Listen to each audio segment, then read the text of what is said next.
Today. I'm glad that you guys enjoy this kit. I had so much fun doing this, and I really am enjoying it.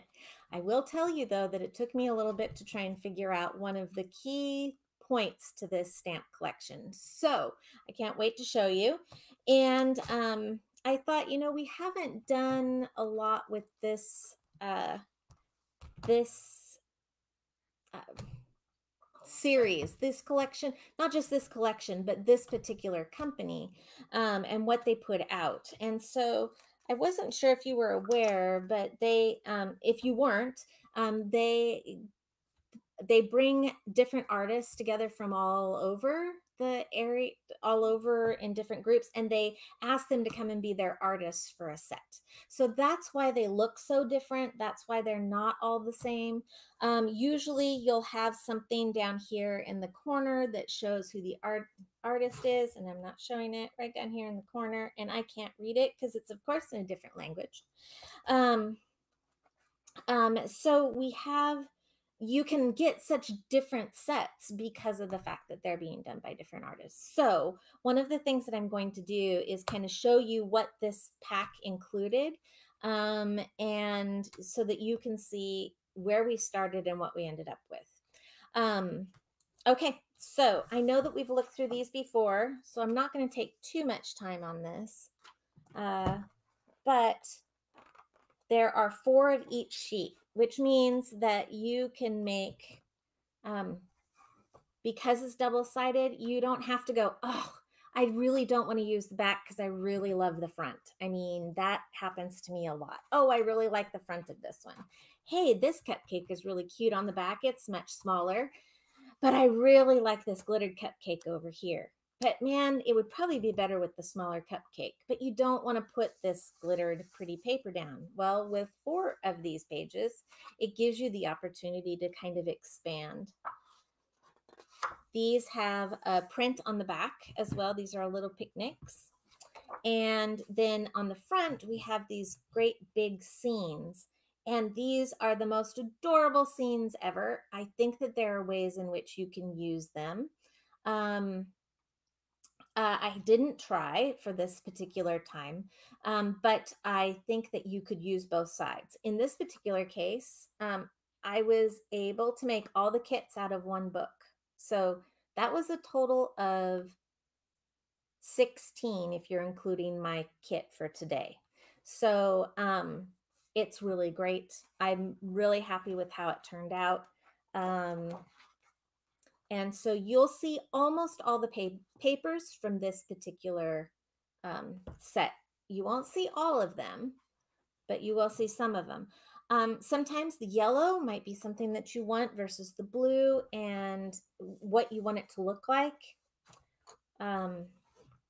My mom really loved the black side of this paper. She really liked it when she saw it. She liked the black side. And this is pearlescent paper. It's got the little sheen to it. You'll see it when you get your kits.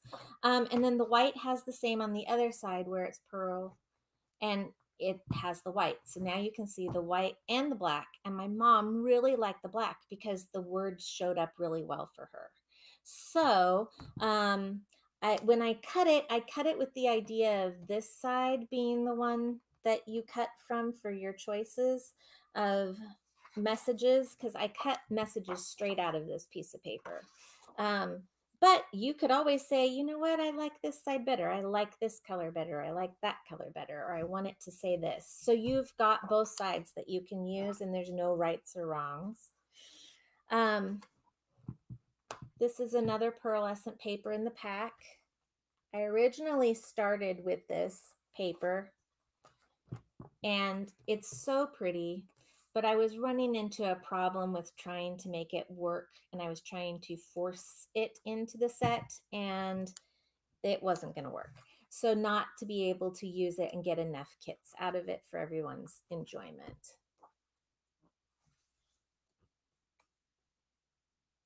Okay.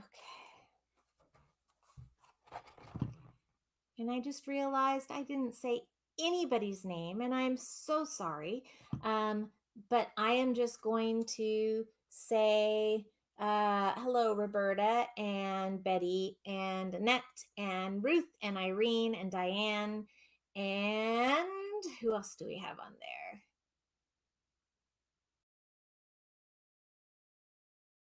I can't believe I memorized them all. I missed somebody, I'm sure. I'm sure. So just so that you guys, I'm going to give you a little update. So Debbie's mom is still doing great. Spitfire is what I understand as ever. And and Mary R said on the link to last night's link, she made a mention of saying thank you so much for your prayers. So she was able to see and read our information and make a note there. So hopefully, there we go. And I did not use this paper in this set either. So the butterflies and this set,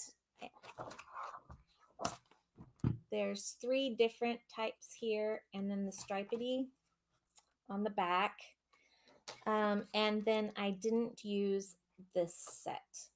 So you may think, why didn't you use these sets? Well, I have an idea in mind. So I'm going to set that section aside and come back to it maybe a little bit later, hopefully. So that's what's in the paper pack. And then you have things like washi tape. There is, I believe that it's listed that we did 2 types of washi, but I ended up only sending you with the gingham because this one wasn't the one that I wanted to set out with this set. So, but I will show you what they look like. They're really cute.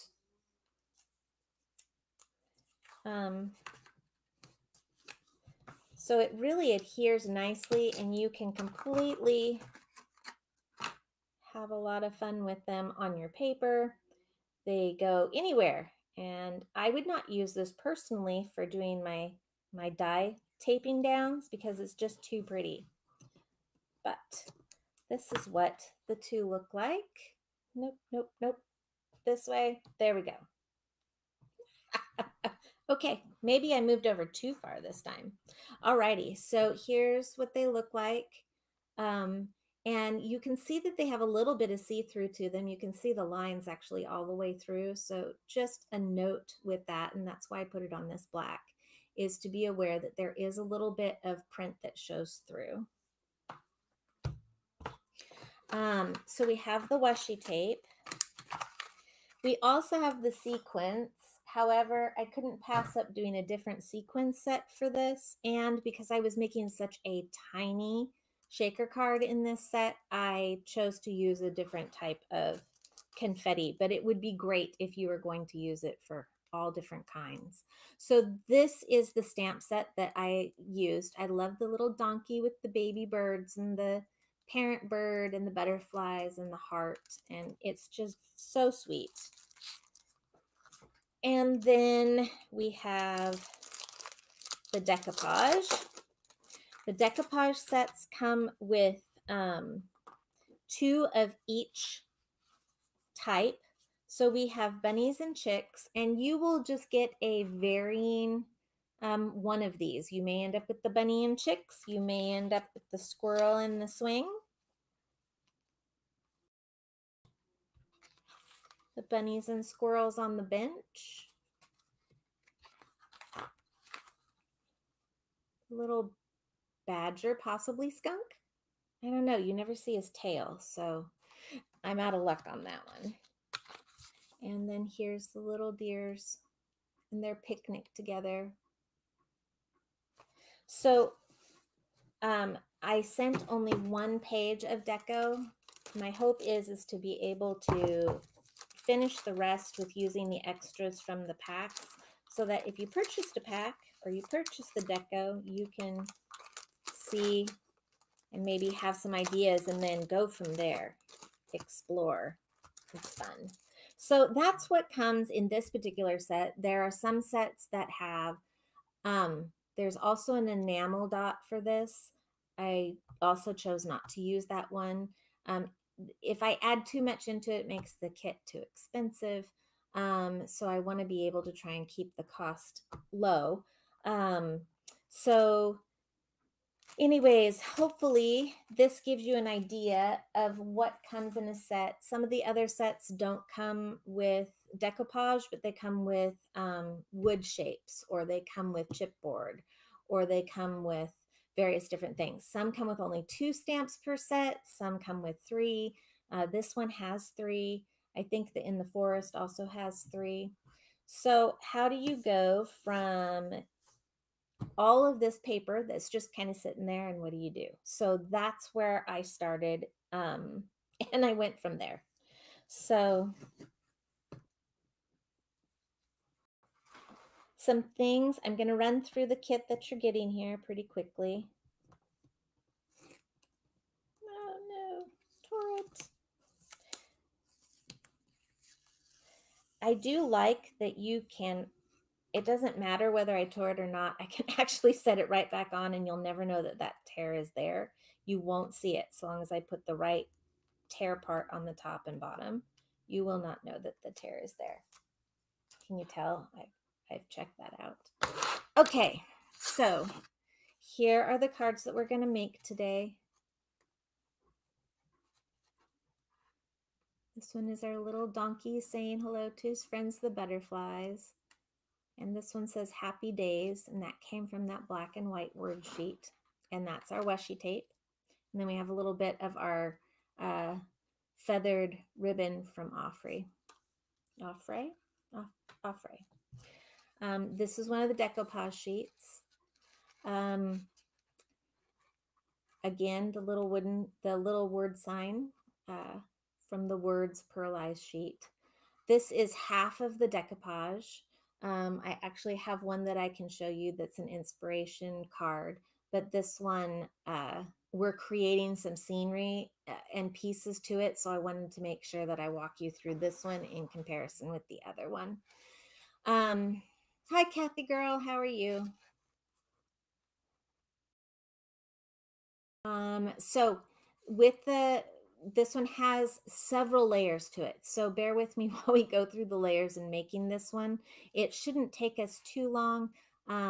So I think that what I might do is do this in between the coloring and the stamping, because I want to make sure that my watercolors have a little bit of a chance to dry after we've painted them. So that's the second one. And then here's our little third one. Okay, so in your kit, see the little shaker? I just had to. They're so tiny and they're so cute. They're little yellow butterflies and little blue hearts. Isn't that adorable? So that is what we have for today's class. Because I knew that the kits wouldn't be to you guys in time, I went ahead and I did a little bit of pre-stamping, pre-coloring, and so hopefully that will make it go fairly quickly. I shouldn't say quickly because it's still going to take time. Okay. So in your kit, I gave you some extra that was left over after cutting your rounds for the rocker card, because I want to make sure you had these extras, because you may decide that you want to change up the papers a little bit than the way that I put them together. So I thought maybe having some extras in there would be okay. Yours comes in an L shape. I accidentally tore this one on my way through cutting, so I have a tear, so I took this one. Okay, so the other papers that we have in this pack is the round circle, and it's got 2 different sides. You can choose which one you would like to use. And I'm going to apologize. I didn't realize that we didn't have any of the Butterfly Nouveau confetti anymore. And so when I went home, I forgot to grab our very professional little bags that we put our wonderful things in so that I could add some butterflies to each of the bags. So, and mix them together for you. So in this bag, you're going to have your Bluebells hearts and your yellow, buttercup yellow butterflies and your white round for that shaker card, and then the words that go on that shaker card. And I had snack bags, and I figured, what can I do? So I really am apologetic because I literally taped one, I cut them in half and taped the one of the sides together, trying to make it as small as I could so that it wouldn't add to bulk.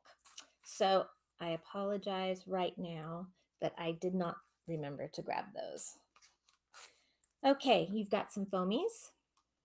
And these are strips, so I want to make sure that I point that out. So when we are doing some items, the shaker is, because it's so small, we're going to use those really narrow strips on this side, and then we'll use the bigger strips by just cutting them into squares to use it for the rest. And here is our bluebells and bees on one side and our bluebells and bees on the other with green. We'll get 2 of the stamping cards. I did 2 just because it's a good idea to always have a backup. Here's our words paper. You get a 6x6.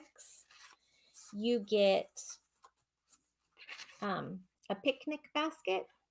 You get a background piece for working on one of it's upside down. Maybe it'd be better like that.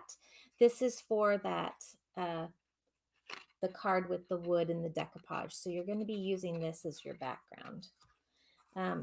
We have our wood again. I'm using the wood so that I can show you guys all the different ways in which wood would be a great idea.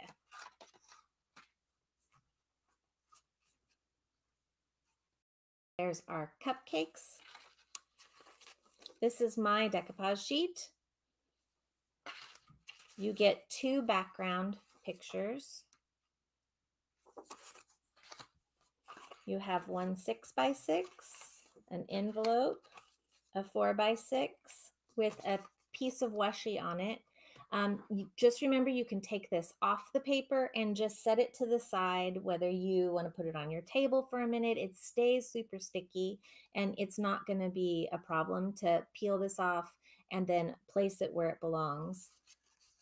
So you have a A6, European A6, along with an envelope. And then I gave myself 2 shaker card envelopes, rocker card envelopes. This is the rocker card that we're using. This is the Hunky Dory rocker that was specially made for just Simply Special Crafts by Hunky Dory. And we are now officially out, which kind of makes the other part of this some good information to have. So this one, I use the Hunky Dory die that makes a rocker card. It is shaped a little bit different. It is a little bit tinier. When you take this rocker card and you set it in there, you definitely can see a little bit of the difference. There's the difference. But in reality, that's not too much different. And the reason why I was going to do this card, and it just happened to be that we ran out by making this kit. So in fact, I had to run home and grab one of my sets at home in order to be able to make the kits.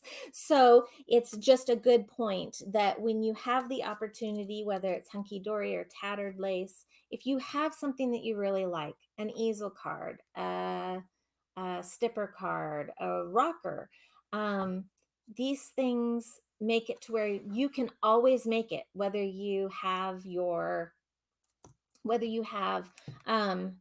actual card blanks as well. I obviously had these because there are times where you just want to hurry and grab something, but this will always give you the opportunity to have something that you want to have. Hi, Anita.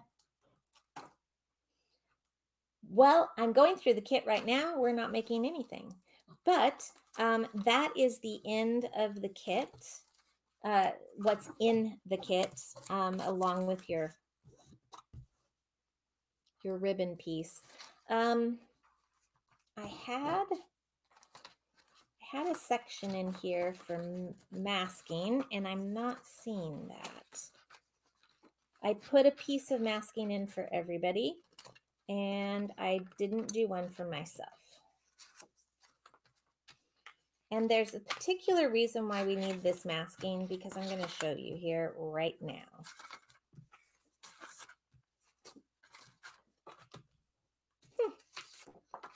No masking. Okay. That's okay. We'll get to it here.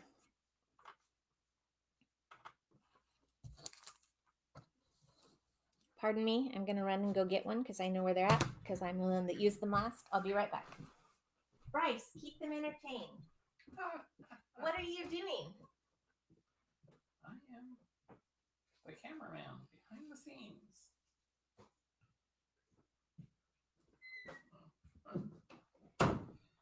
He started gaining the multitasking piece, folks, because he is doing a blanket for Lauren with a crochet. It's beautiful, guys. He'll have to. They said, "Could you please tap dance for all of us?" Tap dance. Mm-hmm. Mm-hmm.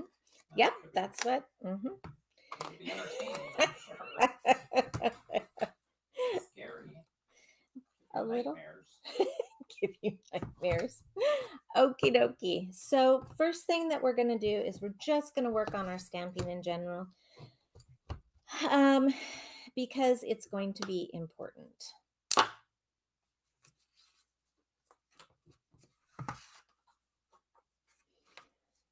I don't want to lose my sticky. Scratch paper, yes.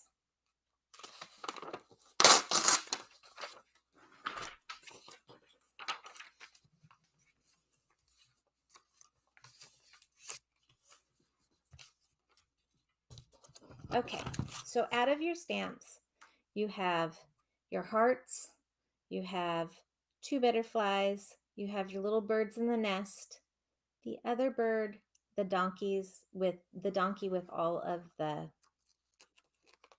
flowers underneath them. So in this particular case, for the masking, I'm only carrying about 1 section.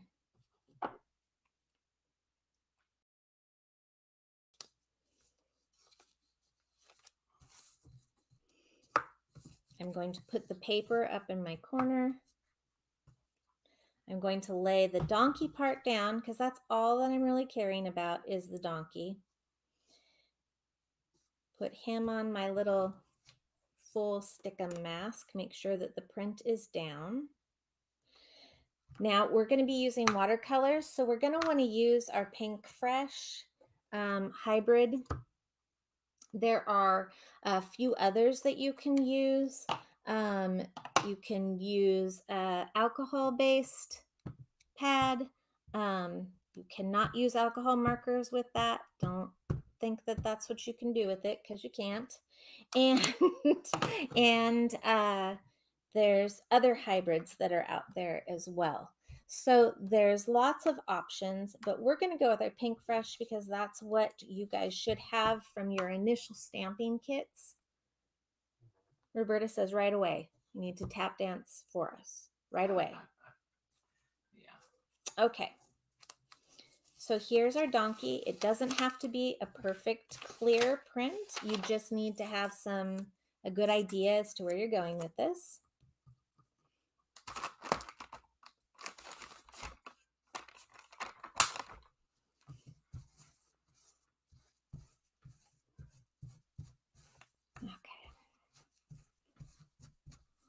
ink dry a little bit while I work at this. So something that I noticed, and I'm going to show you my first work with this donkey, and you'll see it here on the sheet of paper too. Look at his eyes. And the way that they have him made, he looks like he's a little stuffed donkey. It doesn't look like the donkey that you see in the examples, such as your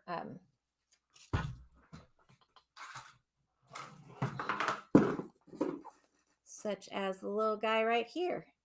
See, he doesn't look stuffed. So I'm not sure if all of the other ones have this same circumstance in order to keep it light around their eyes. I'm not positive. I didn't look at the other sets of stamps. I was just focusing on the donkey because that's what I had at home that I was working on. So if you see him up in here as well, there we go. See, look it.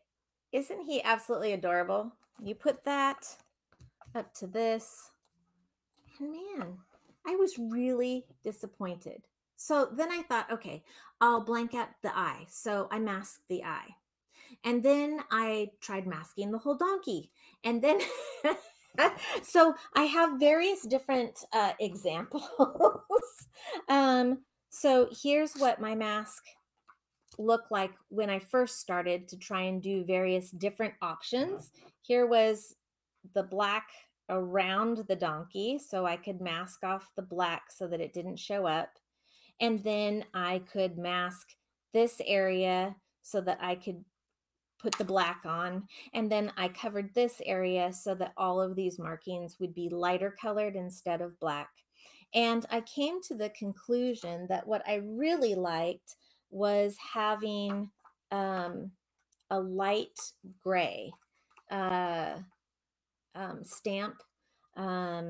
And we don't have a hybrid light gray stamp in your stamping kit. So we are going to use the black, but I really want to focus right here because this to me was the part that I didn't like the most. Was right around that eyeball and the face. So what you're going to do is, in order to make sure that his face stays light throughout, we're going to come in here and we're just going to cut the head. In fact, you can cut him off with his nose even, leaving that a little open, because all you're going to get is that outline of the nose on the very front in the black. That's not going to affect anything. It'll look really cute. I took all the scruff off down here by the head. I didn't want that scruff around his chin because it was too distracting. So see where I'm cutting? Take that scruff with it. And I'm just going right up into here. I'm leaving the mane so that it will be in black. So look where I'm going with this so far. You're saying you wanted a young donkey, not an old donkey. I wanted a non-stuffy looking donkey. You didn't want a distinguished donkey. And so then I just cut out the outline of his face. So I'm going to put this on white so that it's easier for you to see. So see what I cut off in my mask. Okay, so the reason for that is everything to do with what keeps him from looking this way compared to this way. And I have different donkeys in different stages so that we can move through this quickly. But I really like this donkey. There we go. This donkey better than I like this donkey. So it's your choice. We can do one or the other, or you can choose to do one or the other, but this is how I'm going to do it. There we go. Alrighty. So once you do that,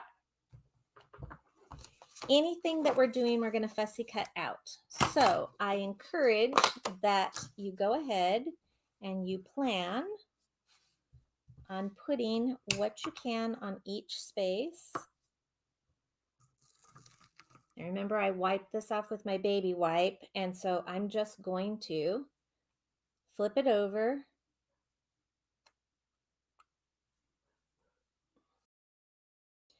and put it down. And this is where it gets kind of interesting. I know that sometimes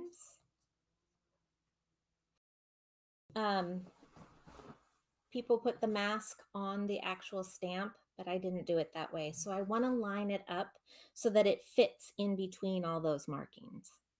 So because it's nice and yellow and bright, I can see it. And I'm just going to go ahead and put in anything else that I can fill, because I think that it's so much fun to have some extras, and then you're not having to stamp again. So we're going to just take out, because of the size of this particular pack, we may have to take, oh, I think I can fit him. We'll just move him on up. Look at there. We can fit all the stamps on one 6x6 stamping block. These are the essential blocks from Hunky Dory stamping papers. And so I could put him right on there. Now, when I was messing around and trying to figure out what dies I wanted to do and how that was going to look and so on and so forth, you'll notice that my donkey has a unique color to him on the stamp. And it's not the black that I just put on. It has to do with the fact that I tried testing the waters for some. There we go. I wanted to test the waters for whether I wanted to do alcohol-based or what were my options. So this is what we've got. Hi, Laura.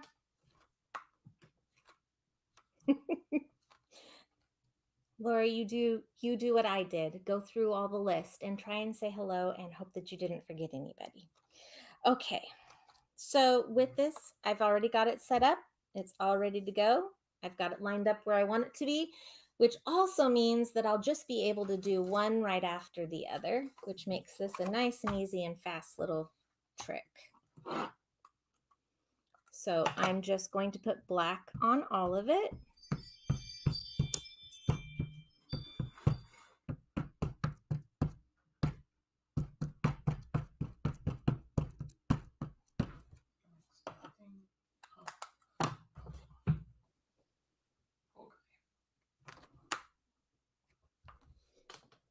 Okay, push down, double check. I love how the Pink Fresh comes right out like that. Look at perfect first time around. Isn't that great? Okay, so I'm going to slide this one out and put this one in and hope that I can get the donkey faces to line up right. I think that I can.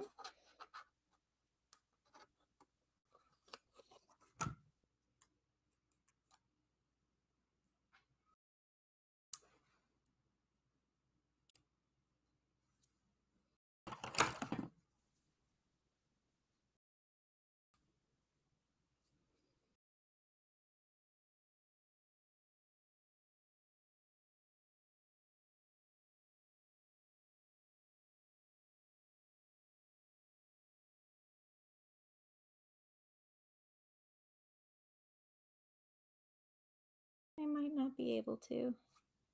Okay, can do it this way instead.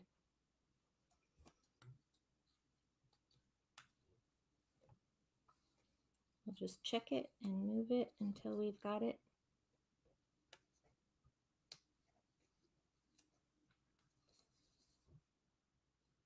As close as we can get.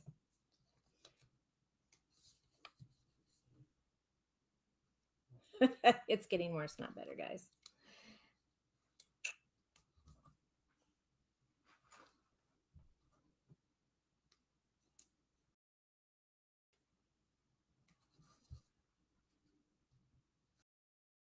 All right, we are almost there.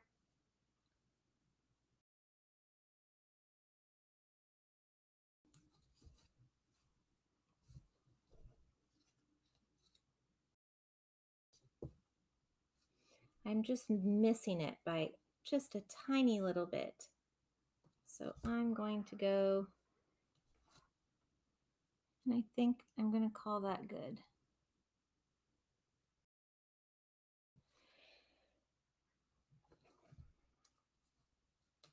I don't want to call it good. I want it down just a little tiny bit, or else I'm cutting off my flower. There we go. Okay. So you are going to just take and put it on down. And notice I didn't put any more ink on, and there's a reason for that. See my donkey? He's a lot lighter now. See him? So what I'm going to do is make these black.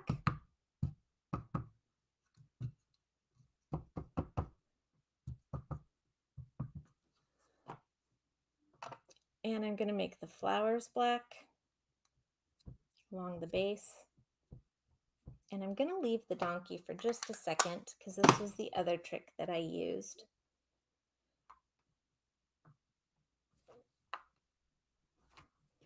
So check to see where we're at. Miss the flowers in the middle.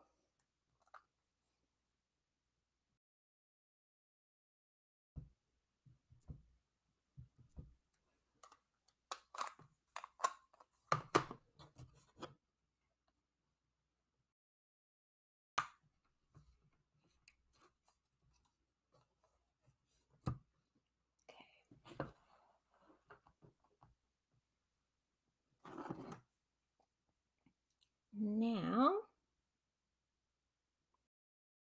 still missed a little bit of the flower. Which flower am I missing? This was set right over here, and I just dropped it in this space. Okay.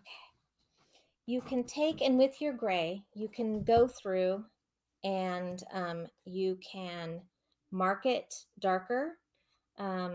I ran a little bit of black up here on the sides, and I did a little bit on his ears because his ears are fairly dark, and you definitely want to get the flower in. But what I tried to do is leave anything that doesn't necessarily need to be really black to give him a lighter look. So we'll test out both theories. We'll see which one you like. And I did drop the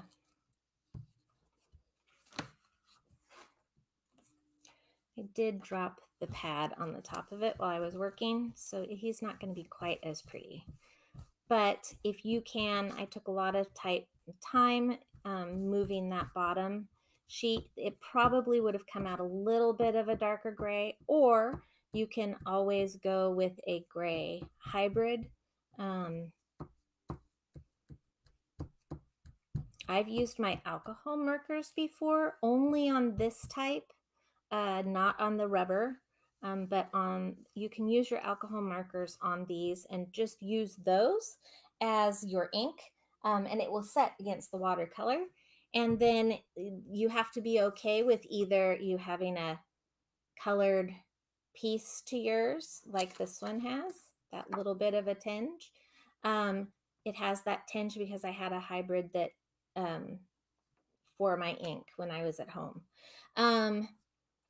So if you do have an alcohol marker type, because of the types of stamps that these are, you can just use some rubbing alcohol and rub them right clean. I don't recommend that you do it frequently. They're not really, I tell you, these things hold up to a lot. I don't think that there are many of these that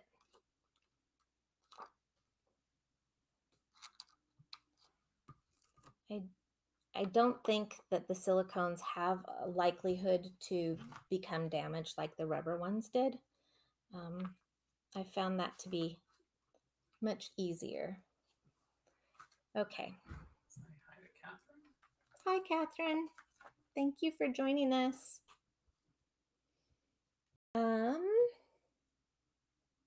Okay, I'll do that part later.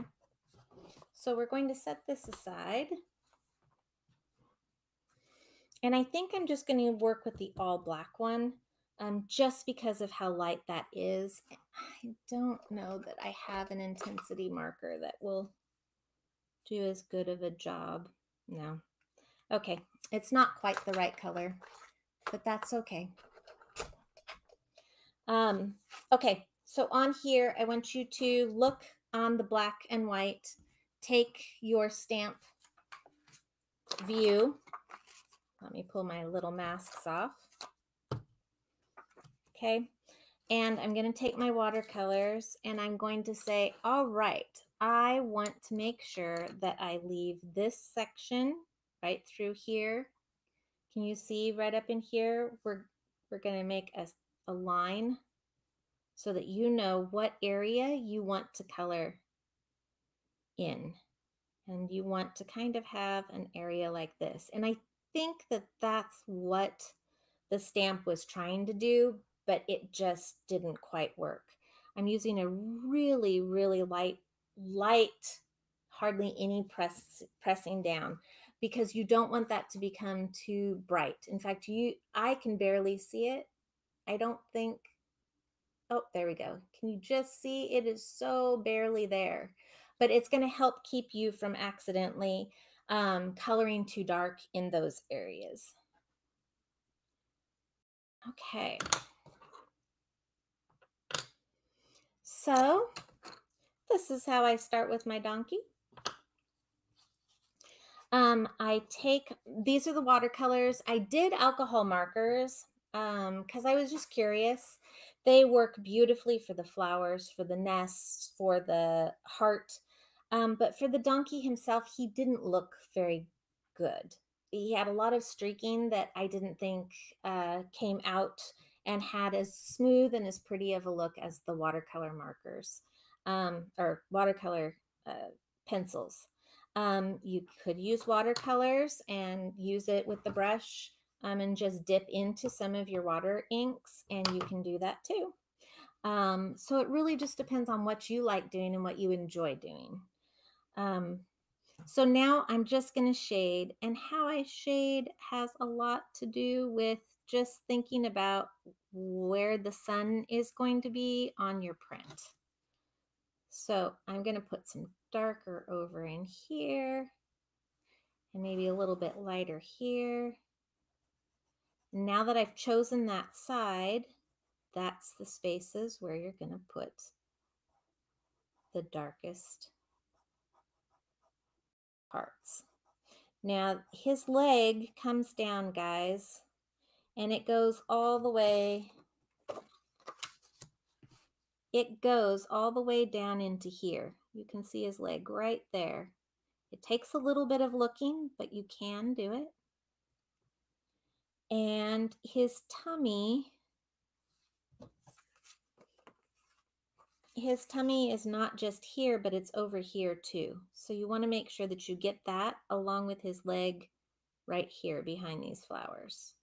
I do this in the darker color of gray just because I want to be able to see it. I can always either make it darker or lighter, depending on how much water I give it. And I know that I want his tummy to be more creamish looking. Pressure is going to be key.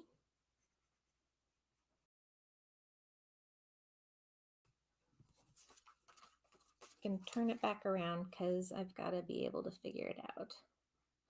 And anywhere that I see the black markings, I mark those areas heavier as well.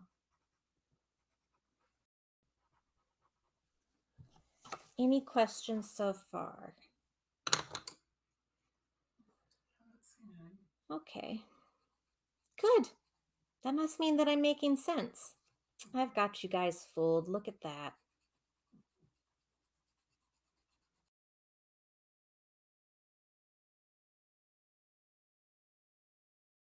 Oops. I would like to know what a skunk is. What a skunk is?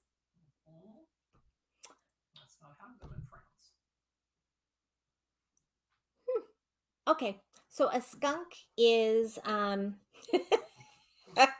oh, where do I start? Skunks stink. Let's just start there. And if you've ever had one spray you or your dog and then you have to sit in tomato soup, it works, but it's gross. Um, anyways, skunks are, what is a skunk? Isn't it marsupial? Probably. I think it's a marsupial, so kind of in the opossum. It's like a black cat with a white stripe down its back with an extra fluffy tail. That stinks. That really stinks. It has a spray to help defend itself from others. We think of badgers and ferrets and weasels being pretty tough, and a skunk is not as tough as those are, but it's from the same like family. And so because they're a little bit, they're stodgy too. They're heavier set. They waddle when they walk. They're absolutely adorable. Pepe Le Pew, he was a skunk in Looney Tunes, right? So yeah, they smell horrible. When they get scared, they raise their tail and spray. And when they spray, if you've seen a cat spray and know how a male cat smells when it sprays, imagine that. Worse, worse, worse, worse, worse. And you can't get the smell out of hair. You can get it off of your skin with several scrubbings, but yeah. You can do baking soda, hydrogen peroxide, and some Dawn dish soap. There you go. And that will pretty well neutralize it. It's not nearly as disgusting as tomato juice. Yeah, I did. I put my dog in it. But your black dog might be gray. Amy, our prior dog, just never learned the lesson that you don't go sniff the skunk's butt. She got sprayed so many times that she literally was gray from her baths. That's funny. No, I've only had to do it once, and I don't like tomato soup very much, so it did not endear me to the idea of skunks. So, it's never fun when your pet comes flying in the house after getting sprayed and then runs through your house, jumps on your bed. Yes, that's got to be fun. So, yes. Teddy has not so far had the need to go smell a skunk. Well, let's hope he keeps it that way. If you want more specific type of lining, you'll want to move back and forth. So up in here, I want them to be more to where you can really see those lines start from finish. Everywhere else, I moved down the body. But what I'm trying to do is kind of choose from which direction I want that to go. And anywhere else, I just go in circles because it gives it a smoother look than if I try and go in a straight line. Okay, so there's my little donkey's first beginnings. And I noticed on here, I need that ultra fine point. Nope, not fine enough. Bryce, over in my bag in the front pocket, there are two little black gray markers that are really fine line. I know we've got some over there somewhere, but and I'm sure that Debbie has one here too. Your purse is right? No, my bag there, yeah. In the very front pocket, there's two little black and gray. Might have just found one.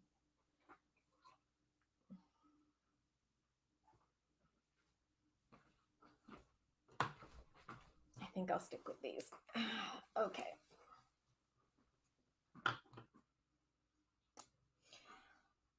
Okay, so right through here, I noticed that the flower got a little cut off.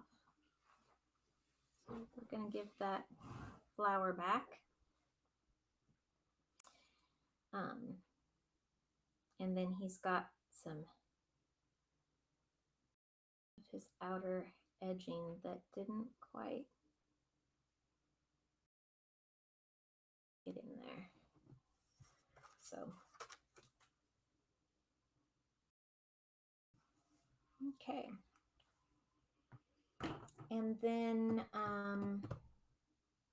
let's see, I don't think that I grabbed the black out of here.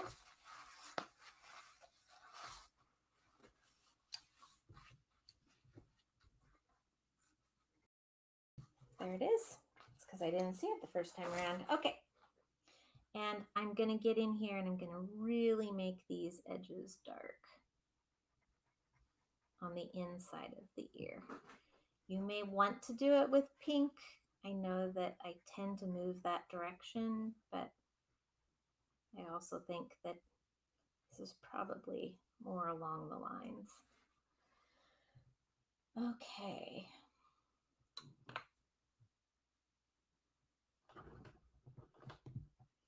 I'm going to take some of my browns and I'm going to kind of shade in the muzzle a little bit.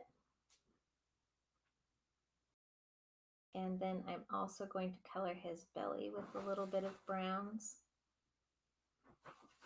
And I'm going to blend that down through his belly. So he starts out with just a little bit of this brown up here. And by drawing my brush down, it will blend that down to a creamish look. So it will kind of do its shading all on its own. Okie dokie. So,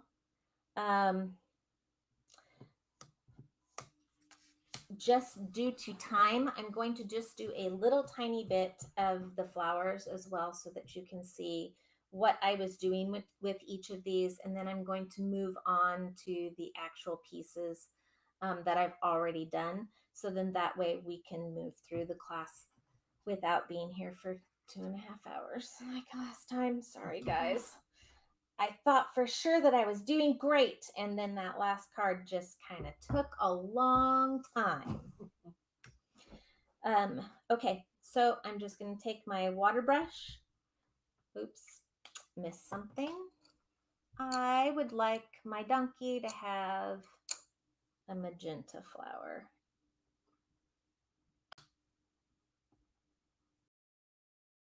I'll give her a nice hot pink.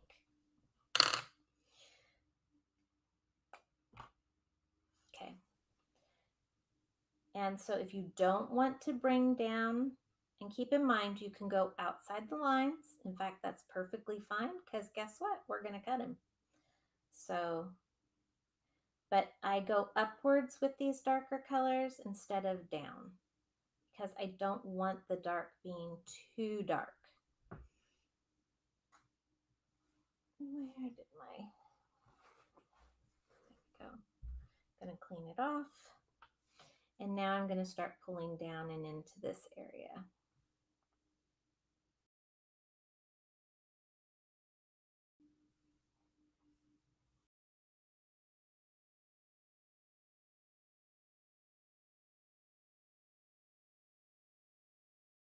Now you could go through and stamp your whole donkey in a gray color, but since I wasn't sure who had what, I was trying to be thoughtful of what was out there.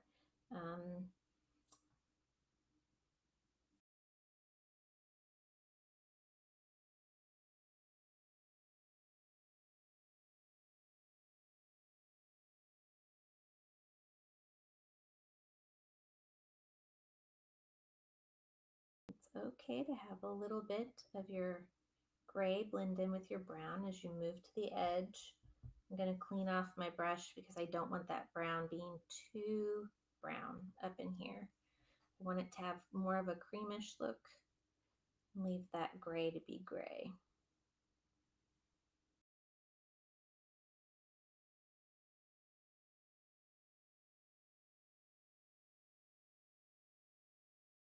Catherine says the blues and greens are so lovely. Does it look green to you guys? Sometimes the pictures of these are, they look different to me in person compared to what it actually shows on my screen, which is possibly the TV. So I never know if I'm passing along. This is a greener gray. It's definitely still a gray, but I would agree with the idea that it's a little bit greener. And in fact, we have a gray mist.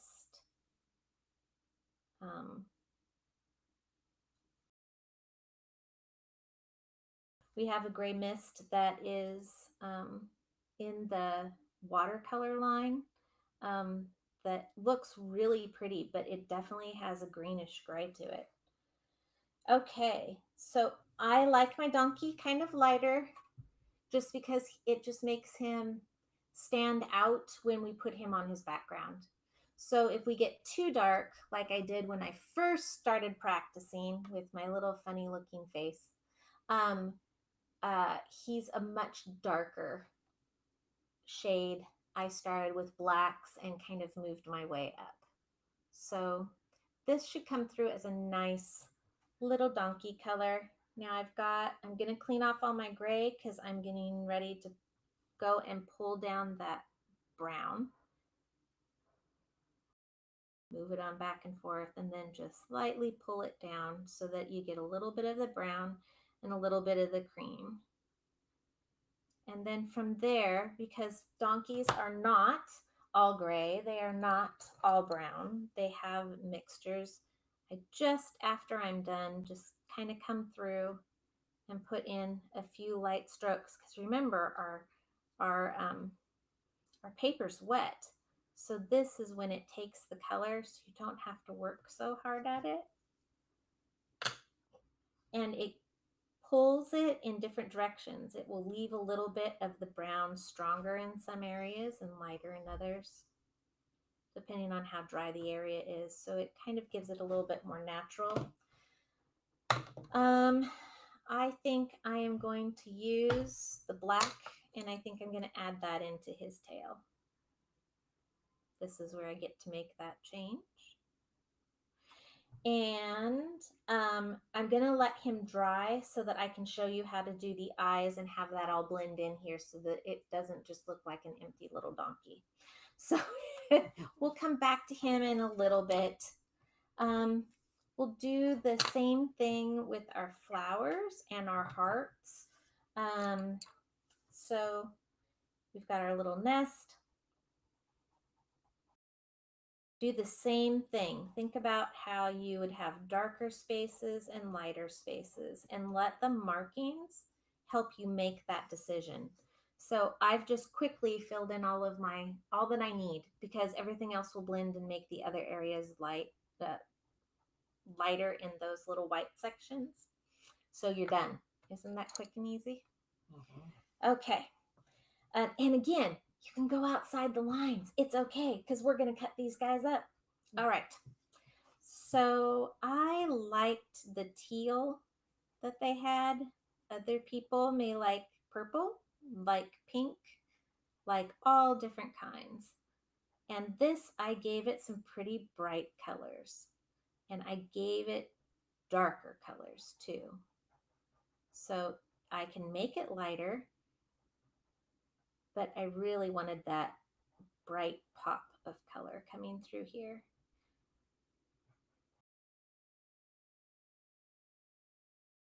You can always leave a section of it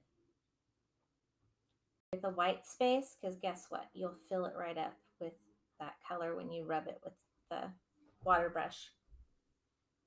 So I loved the teals. I thought that they were a lot of fun.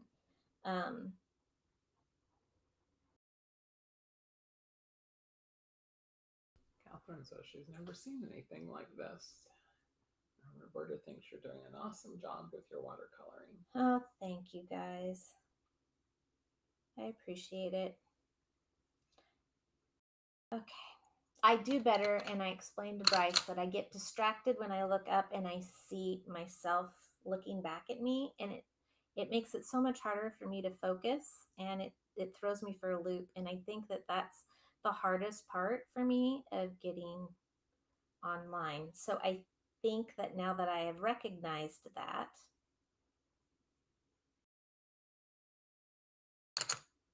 I think I might have figured out a way that I can manage to muster this every once in a while.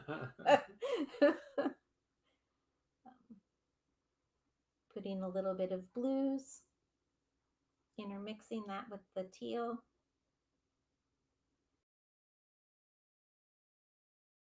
Won't he be just a sweet little bluebird? And then I put little cheeks on everybody. I've got some pink here. I don't put his on until after I know where that eye is, because I did that once and it didn't work out so well.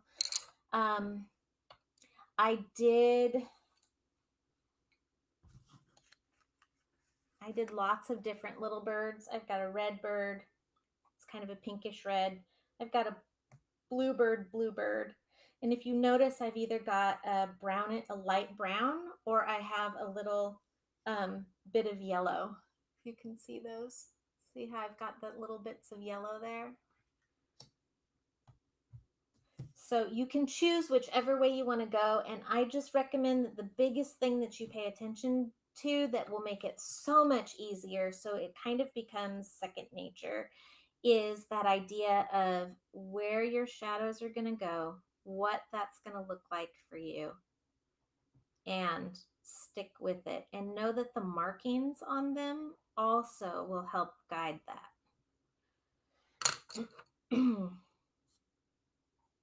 These are babies, so of course they're going to have a little bit of fluffy down, right? I try and take from nature as much as I can.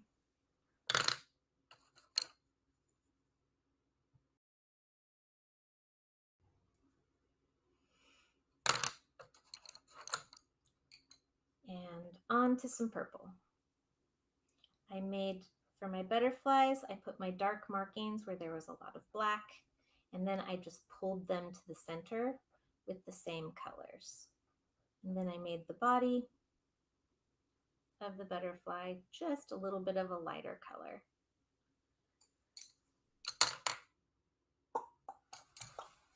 I hadn't done an orange one. Maybe we should do an orange one. Darker color around your black lines in your center. And if you notice, I'm not being really extremely specific, because I get to not only cut all of these out, but I get to pull the water. And so it will look different after I'm done. Okay, same thing happens with your flowers, and I'm only going to do a little bit of this because I've already got some that are pre-done and started to be cut out, because I want to make sure that we absolutely get to the fussy cutting. Choose a side, pick a side, shade, not shade, darker markings. And what I did was I really tried to go through and see where the flowers were. So I'm able to do this a little bit quicker because I have noticed. And I've done this about 4 or 5 times now where I've colored. So I know that they're here, and from there, what's neat with these bluebells is that you can have fun with them in so many different ways. You can have the blues with the darks and the lights, but I think one of my favorite ways is that I add in a little bit of that purple.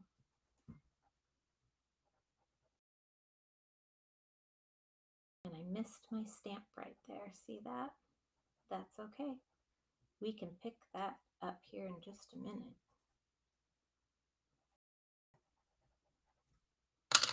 And then I'm going to take my light purple, and even though it's light, I'm going to give it a little bit more pressure, and it will become a darker purple. And since everybody likes some purple, If you think about it, bluebells, it's a gradient, right? So depending on how they're growing will depend on what that looks like, where they're growing from, what time of year it is. Are you at the end of your bluebell or at the beginning?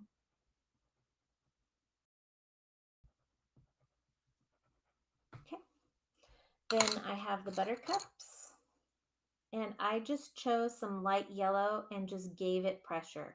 These are a daisy, these are a buttercup. So you've got a little center here, center here. They kind of almost have a heart-shaped petal. And I kept those different colors on purpose.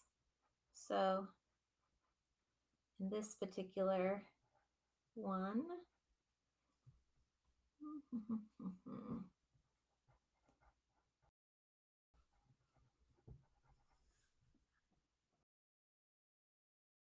and they hide in little spaces.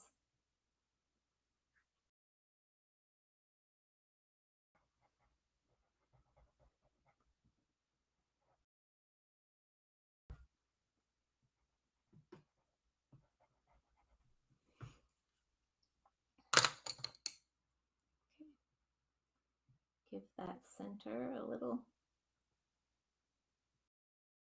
Doesn't take much light touch with that orange, or else you'll find that your buttercup is more orange than it is yellow. And then I think I'm going to stick with the magenta theme in my daisies. So really did like that. I made lines through mine, and then I just pulled the color in and around.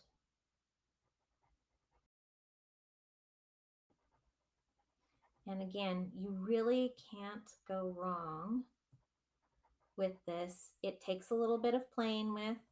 Trust me, it takes a little bit of playing with to figure out what works and what doesn't work.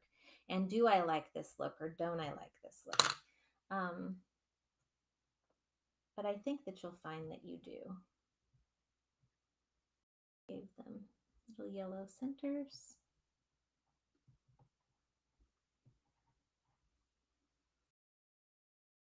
Missed one.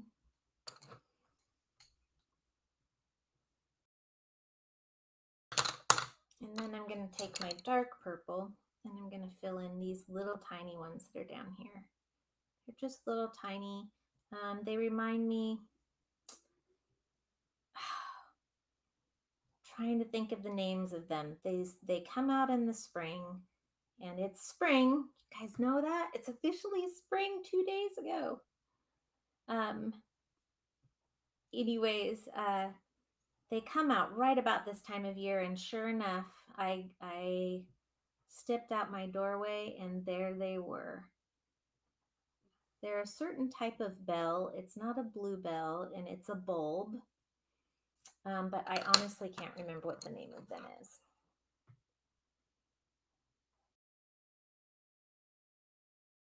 I don't like that green, so I'm going to move on to a different green.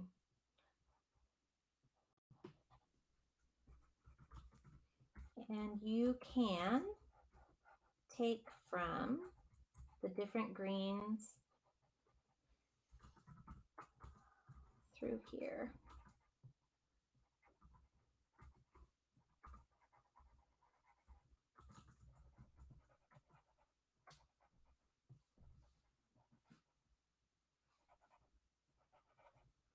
Okay, so look at that.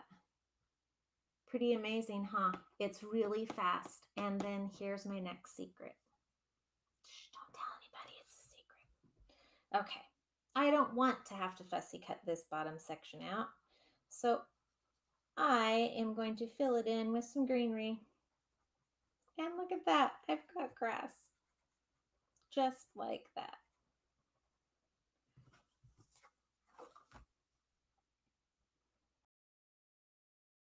And I just keep going around in my little circles, backs and forths, until they look filled. And what's really interesting is that when you get these wet, they will start to bleed at the ends and the edges. And I found that that was really an interesting thing to see, how they behave, or I guess don't behave.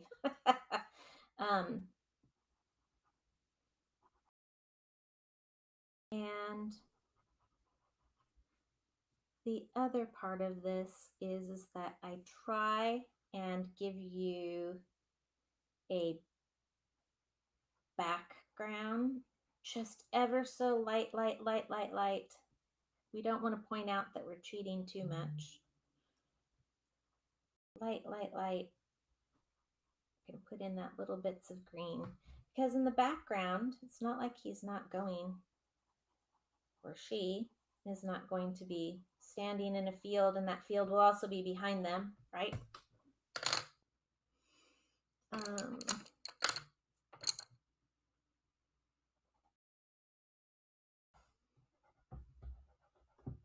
And you can definitely go with darker greens if you want to. I've just done one color of green instead of 2 or 3, which I did do on this set. So it is there's some darks and lights in that set. And then there's this one as well. So you can see how that works. Okay, I'm just going to add water. Oops, I almost missed my little butterfly over here. And you're not going to really see him, honestly. So, but I still like to do it anyways. There's this part of me that just needs to. You do the same things with the wreaths. It's the same process.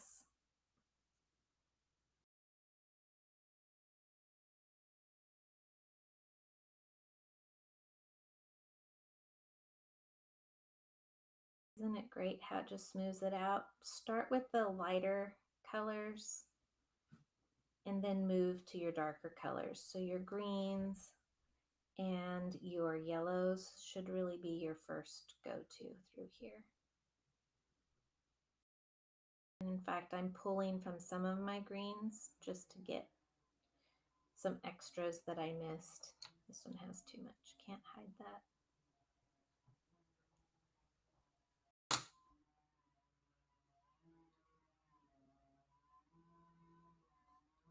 Okay, so from here, just going to wipe the green off, because that yellow is going to matter, and then just go through and pull. I am not being too heavily specific because that water is really forgiving of my colors. I found that I got to cheat a lot at this. Wipe that off, go to my pink, because that's the next darkest color. Rounds and rounds. And by giving it that line, it makes some of the area stay white and some of it not, but they blend all together. My mom hates stamping. She says that it is something that is just so hard for her because she can't seem to ever blend colors or do it. And I'm putting her on the spot and giving you personal information. So she just always feels that someone else can do it different and better than what she can do. And she always just worries about these colors and how you make it just so. But what's neat about watercolors is that they are forgiving. You can use them. And nobody is going to know that you did not take very long to color these. I promise. Okay. I see a couple spaces where I missed some green. Right through in here. Right through here. And a little bit right through here. Okay. So, why did I leave his face till last? Well, because all I have is a watercolor based dye or ink. And so in order to give him the colors that you need to have it light enough to not look so black and white, so to speak, or this gives you that ability to put it on, and you're putting it on the top of all the rest of your colors. And where it's going to go, where there's black, or where it's going to go that is already in the darker grays, you're not even going to notice them because it's a light color, right? So when you use your light color, it makes this part so much easier. And haha, I didn't do this. Sorry, guys. I'm just dragging darks to lights. That. See, he was just all white just a few seconds ago. Don't mess with his little cheek too much. If you do, then it just becomes like a red face, and then you have to go to kind of a pinker bird. Butterflies, same thing. Pull down, pull up, go in an up-down motion to where your darks are going to be to your lights.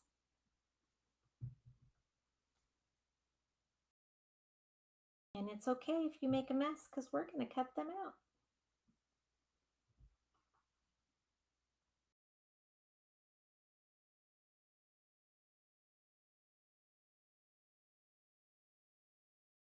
I want to put some more purple in that.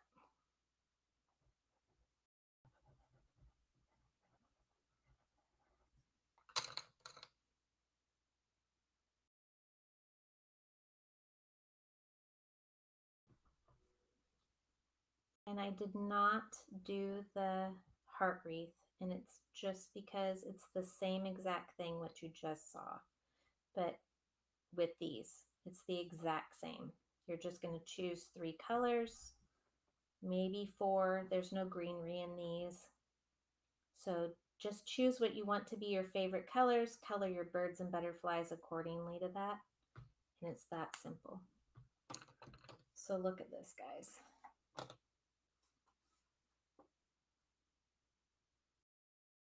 Isn't that amazing? I like it. Okay. I'm going to pull this teal just so that you can see how it will fill in your white spaces that you might leave.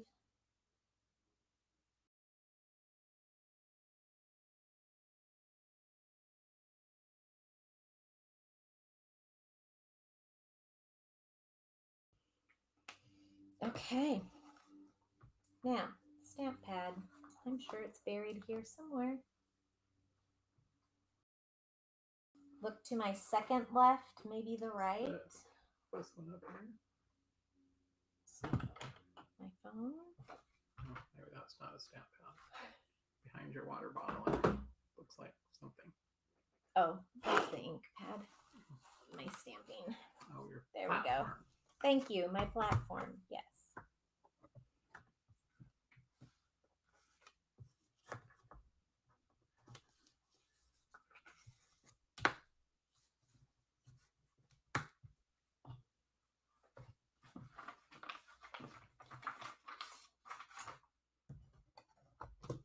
Guys, I can see how Debbie loses things while she sits here. I know that I had set it aside because I knew that we were going to need to use it. So let's see where I might have possibly have set it aside.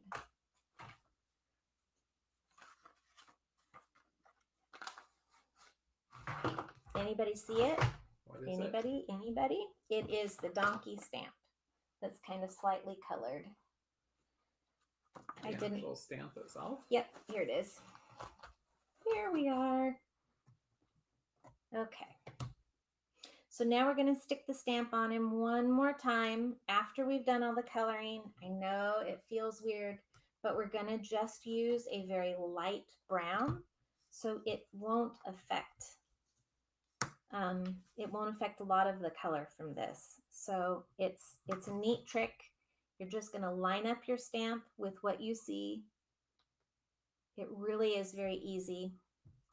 The next part of that is that you need to cut out your eyeball off of here. Actually, we probably should have done that beforehand.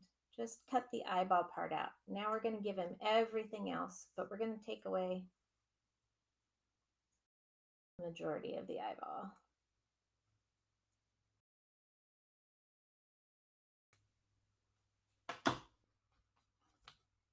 we're going to put it right there in that little space that we left white. Like that. See him?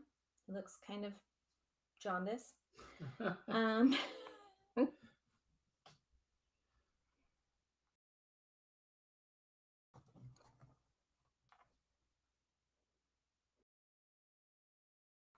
Okay, there we go. And now I think I decided that I wanted to do this one. This is called the wild mushroom. And now all that I'm going to do, I'm not going to do any of the flowers, none of the butterfly, none of the top of the donkey. We're just going to go back through and stamp it on the face and on the edges and in the middle of the donkey. Why we don't want to get to the flowers are because the flowers actually have a little bit of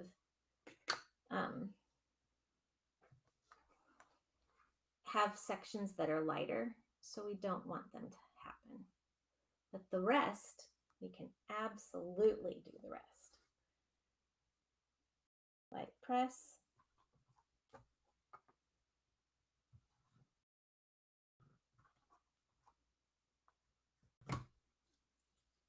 Okay, didn't have my stamp right on target. Shucks. Okay. That's okay. I now have my smile that I put in with my line because now I can see the little brown lines.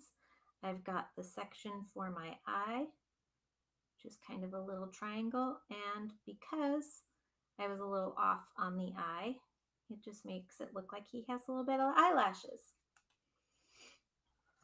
So maybe a little bit better lining up. That one's a little off skew. But if you see, you can see how I was up just a little bit off.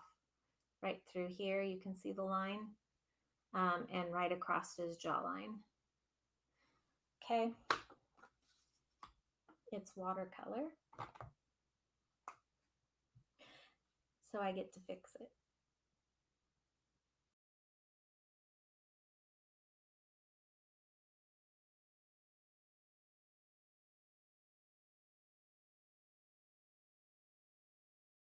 And again, we want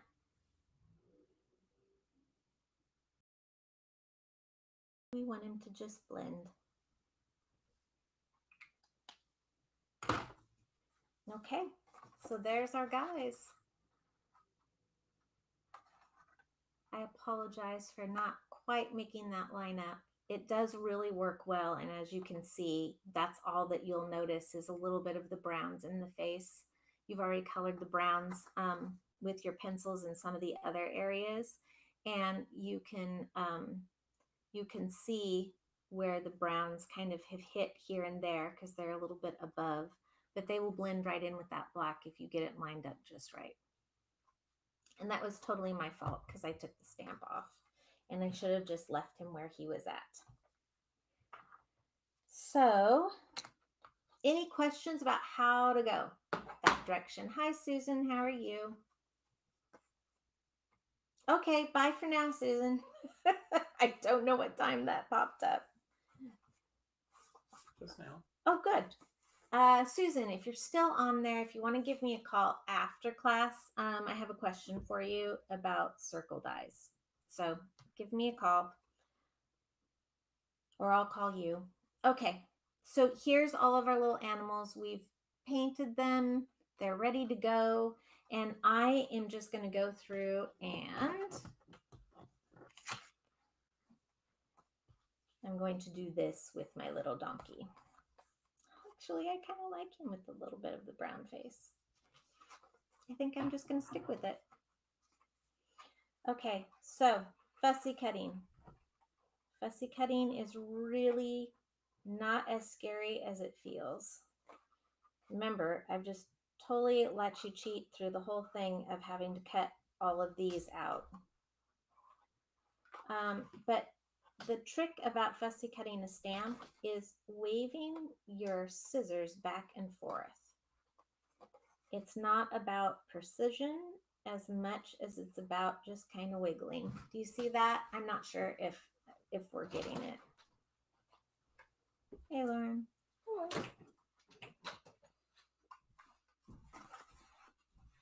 So there will be sections that are smoother, but other sections are going to definitely be set up. With just that wave, it works great. Your eye plays with it thinking that it's right. So you don't notice if somebody accidentally cut a line that maybe you think is there, but for that person, they just see what's present.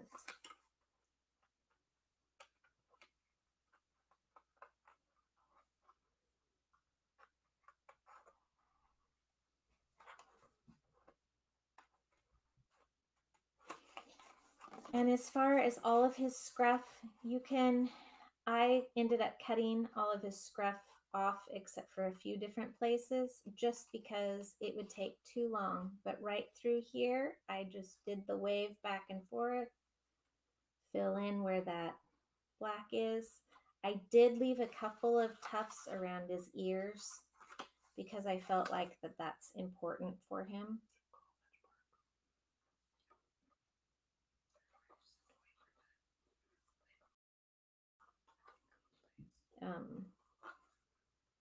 And then if you notice that you still have too much, you can always go back in and scissor out the white by taking triangles. What I found is that if I just kind of take it along and I give it little tiny edges, then it actually makes it look more like fur, and I can touch it back up with one of my Sharpies, alcohol type marker, right in there. Look at that. It just figures it right out for you. So, because my job of cutting is, I'm too impatient. No. Debbie says she likes fussy cutting. Not my cup of tea. But I have figured out tricks that work that make it easier.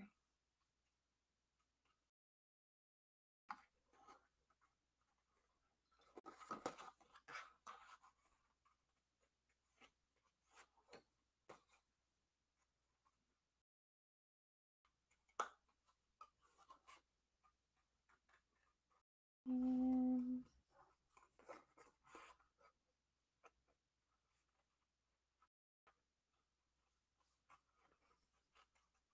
any questions so far?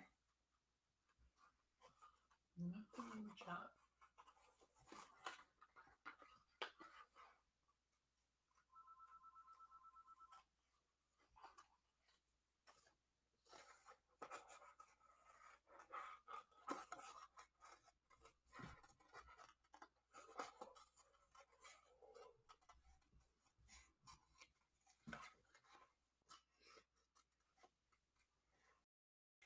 And this area, I'm just waving back and forth to get through all that greenery area. Okay. Come in, cut around a couple of these bluebells to give it a little bit more. And where I did fussy cut these is I took a second set of these bluebells and I cut them so that they would, I fussy cut them quite a bit, and then I just chopped them into 5 pieces. So you cut, you color in a secondary.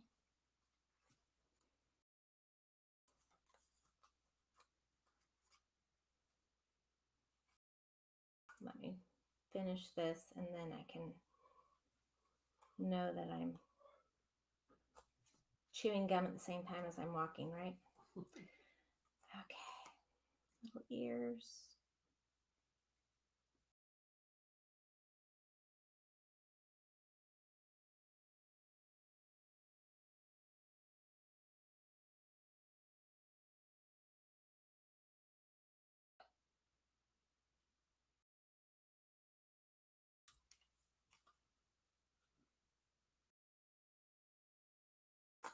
And you can always, always, always go back and either touch up with a little bit of your black pen or go in with some of your color marker and cover something that you didn't notice before that you notice now. So for me, I've got little areas through here. I'm not going to take the time to worry about trying to get all those cut. We're on a timeline, folks. So that it still gives him his scruffy look. And it hides some of those spaces. And if you cut in too deep, just add a line. It's okay to do that. Right here, when I cut around him, I kind of lost his line a little bit. It does matter if it's a thinner pen. Okay, so here's my little guy. Isn't he cute? I love him. Okay, so here's my donkey from earlier. Hi, Thelma. Kitty cat, kitty cats. Because I did this earlier and I don't want to have to stop and slow down and wait, I'm going to use these because I really don't like the donkey anyways. I'm going to use these as my colors for doing my 3D. Remember, you've got donkey that goes down into there, so just make sure that you keep the spaces that you need to keep within these areas.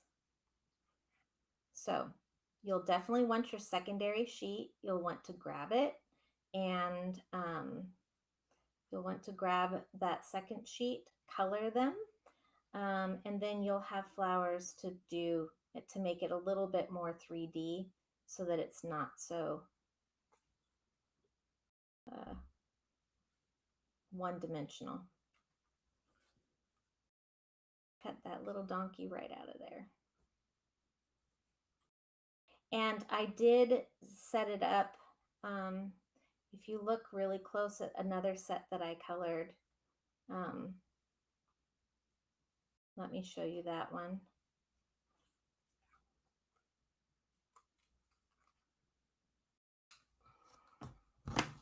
In this one that I colored, I just had a little bit of the donkey because I hadn't cleaned off my stamp all the way, but you can see the donkey, and I just laid it here. I put it and then I painted, I colored it and then I water brushed it.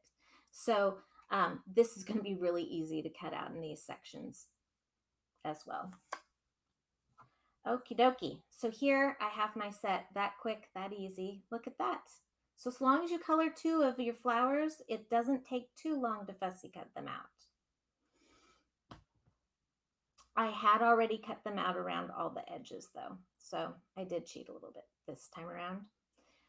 Then I'm just going to take and I'm going to cut them in a few different spaces. Just chop them on up. And what's fun is to kind of mix and match your colors that you have. And what I mean by that is that maybe grab from a 4th or a 5th piece that you've colored from and see what you like about it. So maybe I like, and watch, I might have lost it by now, but maybe I like a different color. And so I mix and match. Maybe I like my purples on here, so I find more of my purples to go in, and that's what I use.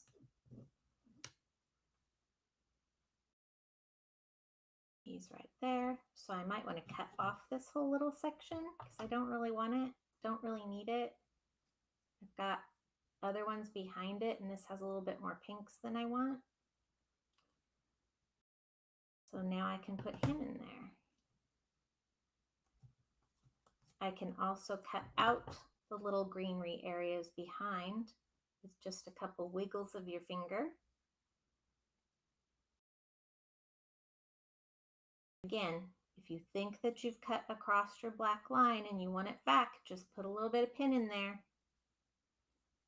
It's a true trick.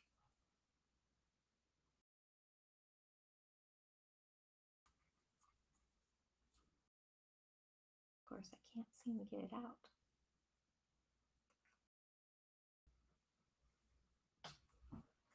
Okie dokie. All right, guys.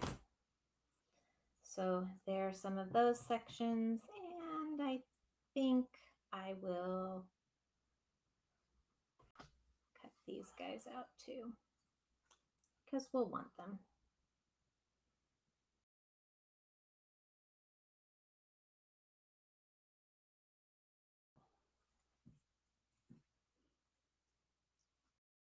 Just take a pick at what you want to cut out. I think that's really my message that I'm trying to make sure that comes across. You might like a particular type, or you can even take some of those little areas that you cut out and make a third stack up if you want. Okay, so let's go back now that we have made all of our stamps. I'm going to set all of this aside. Dun, dun, dun, dun, dun. Hopefully I can get back to our kit. And sorry that it took us a little bit of time to do all those things, but I think we've accomplished a lot.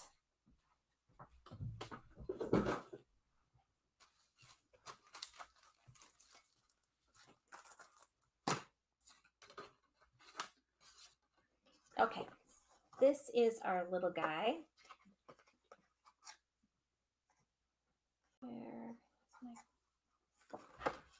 Okay, so your washi tape got sent to you on your 4x6.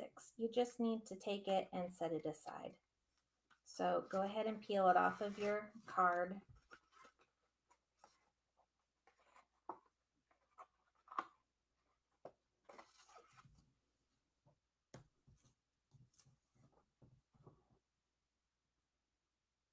Pull at a slant and you'll be less likely to have a tear. Kind of like with any vinyl. Remember contact paper and how it's stuck so bad to things? Then you just peel it from a side direction and it works so great. Okay. So what you're going to need for this little guy, put him, where do I want to put him? Like over here.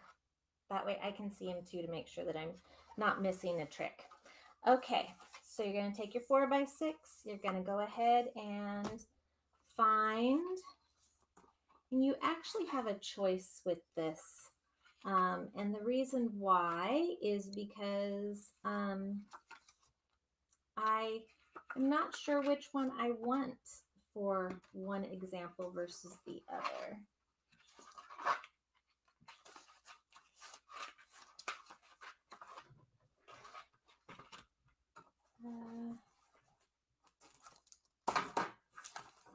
I am missing a piece.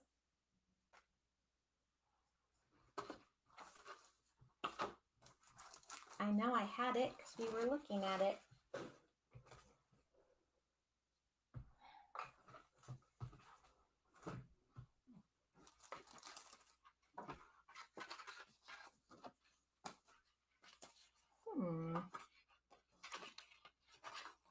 Well, that's never good when you lose your papers and you're just sitting here.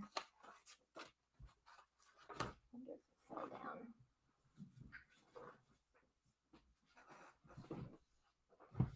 No siree.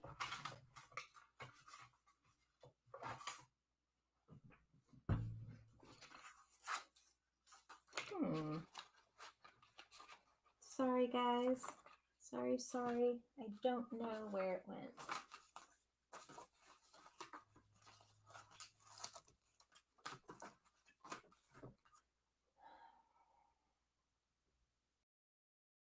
Bear with me. I have an extra piece, so bear with me here really quick.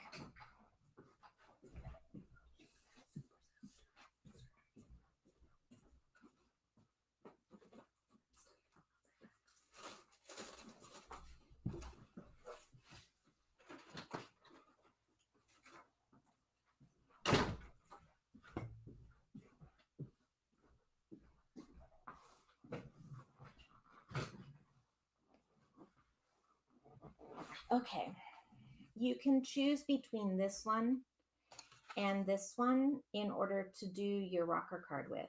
So just be aware that you have to make a choice now versus later when you're working with the donkey. You can use either side.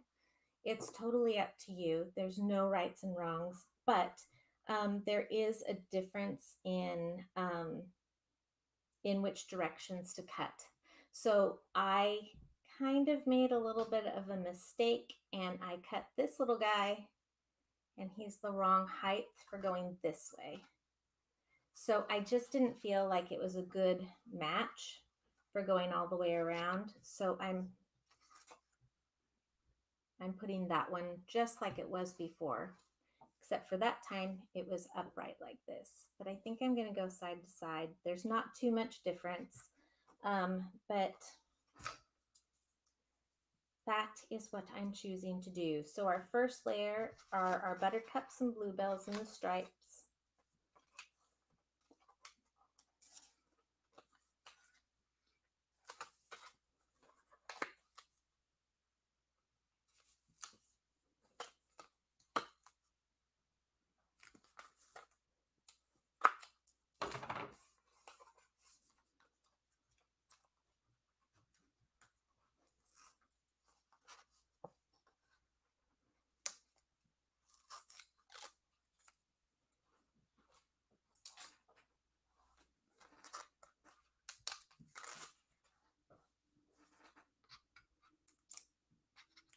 Spring Easter cards. Betty is teaching a class. Woohoo! Spring Easter cards. That'll be great. Are you doing it somewhere in particular, or are you shooting for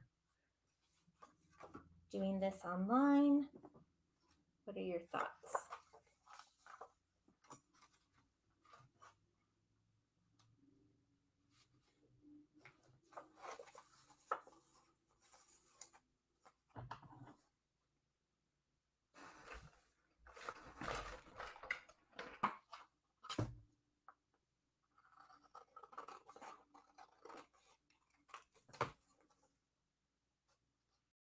Doing it in her neighborhood. Oh, neat.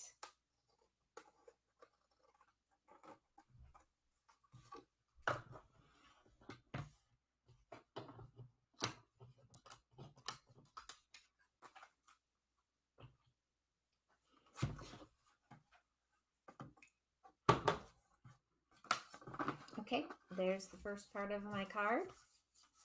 The next layer of my card is a background.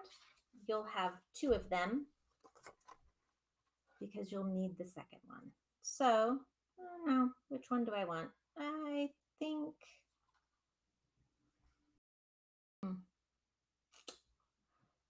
knowing where the other one goes, I think I'm going to choose this one. Okay, so you're going to put your little guy right up like this. And these are cut at almost the exact same size. They're a little bit narrower than the 4 inches, but not by much. So if you want, you can absolutely take a 1/4 of an inch off of each side, and you will still have plenty of room. So I think I want to take off of this side and off of the top of the tree versus down in the front, because my donkey's going to be in the forefront, right?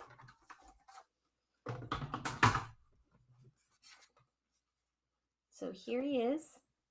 And I did not put this on with foam squares. You can put this on with our foam squares, but I just did tape because I felt like my donkey was already going to be standing up quite a bit with the foam squares that I have on him.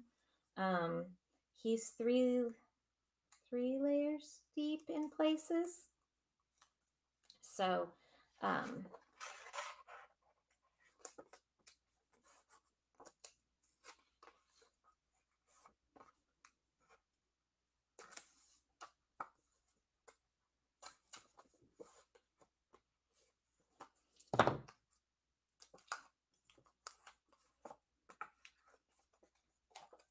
so here's my background, line it up, use my tape flags.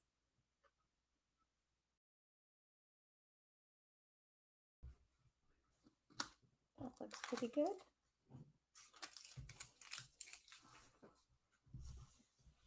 Okay, now here's where the parts start to come all together. So I'm going to just do a crude cutting right here of this one. I am not worrying about the cutting out of all the different shapes on this one because this one is going to be our base. I will take off the butterfly though, or else you'll see him. And it won't look quite right.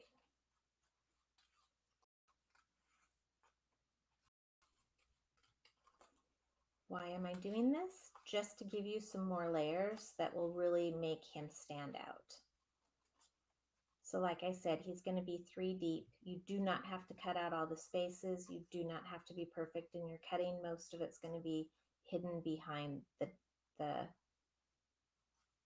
other pieces.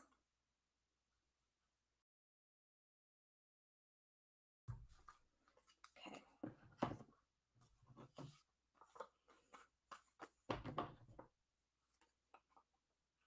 So you'll have a total of 2 to 3 of these and different formats within. And I'll show you what I mean here in just a second. This one, I didn't even color the bottom because he really is not going to show.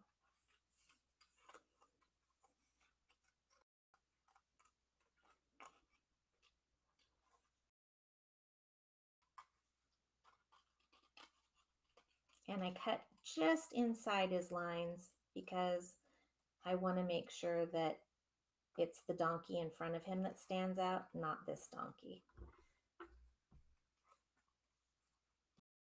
Besides, it allows you to not have to worry about all of his scruff.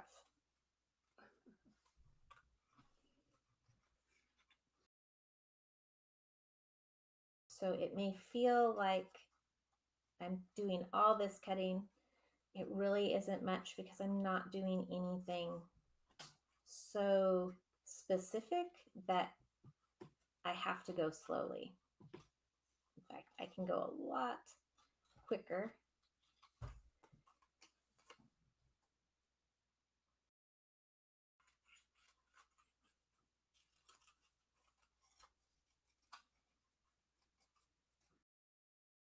There you go. Okay, so here's our first donkey base. We're just going to put him straight on like that. Yeah, I think that way.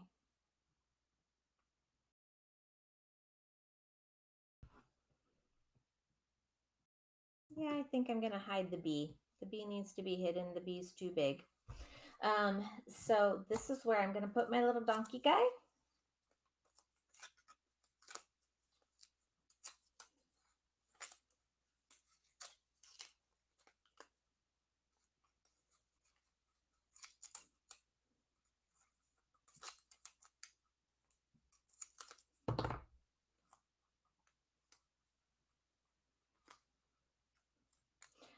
I would remind you that this is a good place to probably use glue. I am doing this with tape just because it's a lot faster. Or you can use your Nuvo glue pen, your big fat one. This is a great place to use that instead of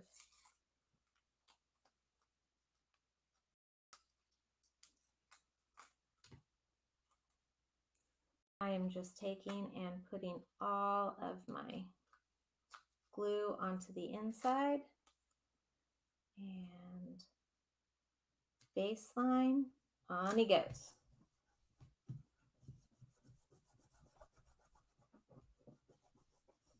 Okay, then from here I'm going to take my ugly donkey because that's what I got handy, and I'm going to take him and I'm going to put him as the next base here, and this one I'm going to use my foam squares. In this particular case, they are the strips, but remember I told you we'll be doing the small strips for the heart and not for this portion.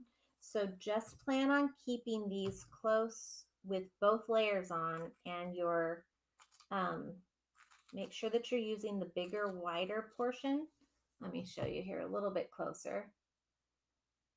There are wider ones on this side. See the width of that? Okay.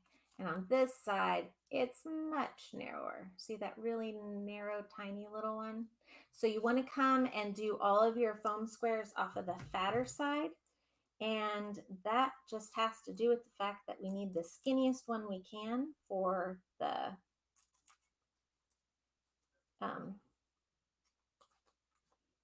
little heart shaker card, because it's going to be a really fine, it's going to probably be the, well, I don't know, the chicky one might possibly be up there with the tiny little squares, but this one really truly is this tiny little one.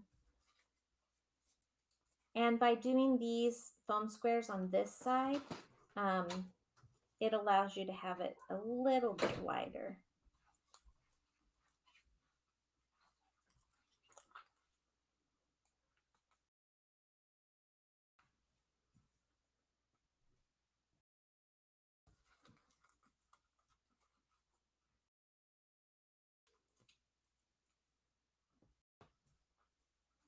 I think that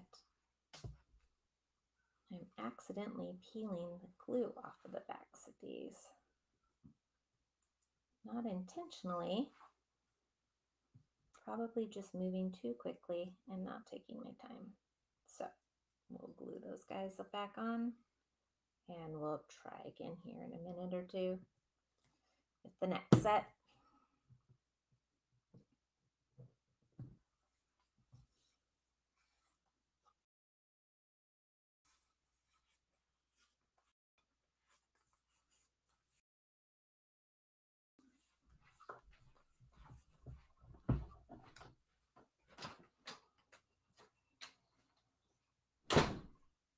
While I'm waiting for that to dry, I'm going to cut out my last set. This one does matter to cut out your fussy cutting.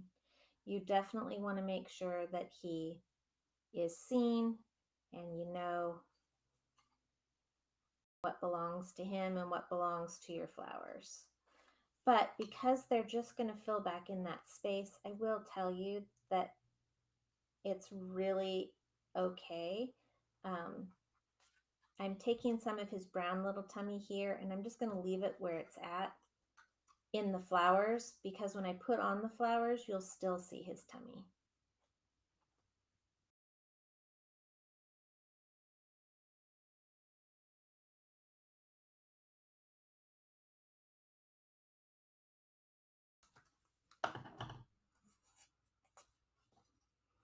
Okay, so first the ugly donkey. This is the ugly donkey that I got from the flowers that we just cut up into pieces for our 3D effect. And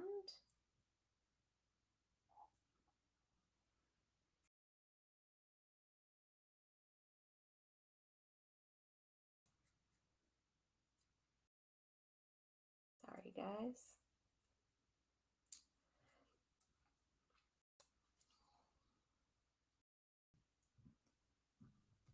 He's really not an ugly donkey. He just looks like he belongs in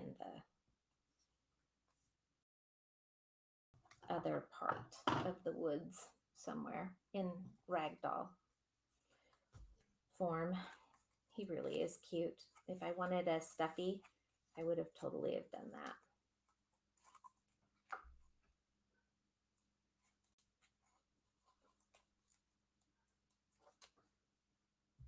Okay, so now I'm going to take this little donkey and I'm going to do the exact same thing with him and put him up with foam squares. These are 2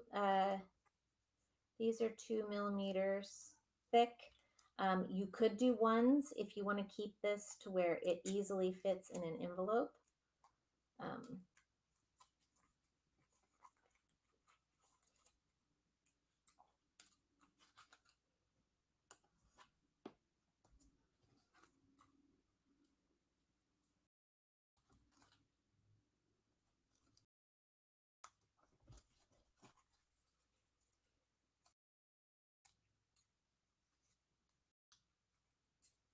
Does anybody have something special that they are doing for this next weekend? Because that's only a couple of days away.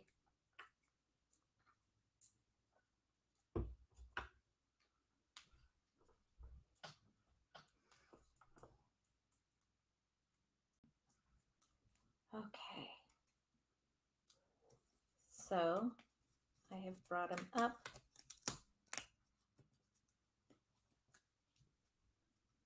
Layer him on. Give him a full layer here. And so I'm just going to use 2 of the strip parts of the fatter ones, and I'm just going to run it all the way across.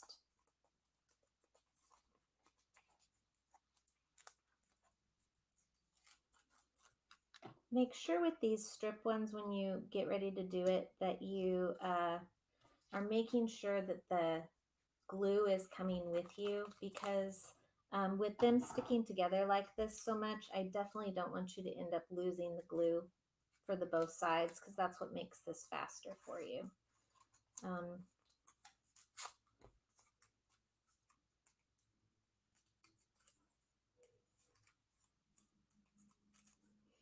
I think that that's what happened with my first little donkey, is that I hadn't quite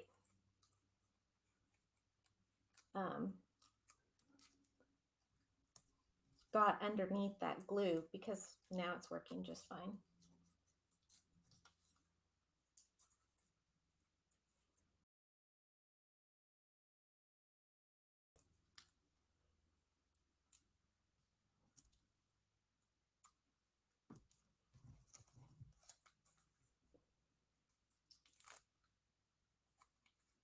I love using bigger, fatter foamies. It makes the job so much easier and faster. And I like me a foamy or 2, or 5, or 27. See how now that I've cut this out, you can see I'm putting it just right back in, but I'm putting it at a layer behind. So it's going to give the donkey even depth. And see, you don't even see the other layer that's flush with the background. You can't see that it's not colored, that it's not painted. It just blends right in. And you can't see that the other donkey looks a little ragdollish. So now from here, I'm just going to take and I'm going to do a little bit of curling by using my fingernail. If you don't have a fingernail, you can use some of your tweezers if you want to bend and push and mold and move. It just gives it it just makes for movement in it, and I really like that about flowers. I don't think of them as ever being still, and they're always going to be shifting and moving. So I like putting flowers up on foam squares and giving it a little bend here or a little bend there. So let's see, which part does this belong to? This area. There we go.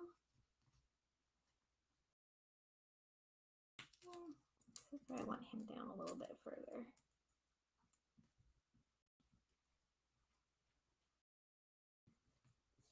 Okay. Elmo likes your 3D effect. You know, I will have to say, I just play around a lot. I spend a lot of time going, do I like it this way? Okay, what can make it easier? What can make it better? And I think that that's always, if you refer back to what you know, look at something online. If you're not sure what that flower bends like, or what that dog's color on his of his muzzle is compared to his overall color, if we're talking about a dog or any type of nature, truly, if you can choose and look at that, then the best way to go is going to be with what's actually out there. And then you'll be happy with the results because it's similar. It's not exact, It's, of course, a drawing. We just made this out of plain paper. So, but he's sure gonna look awful cute. All right, this is the last foamy I'm messing with.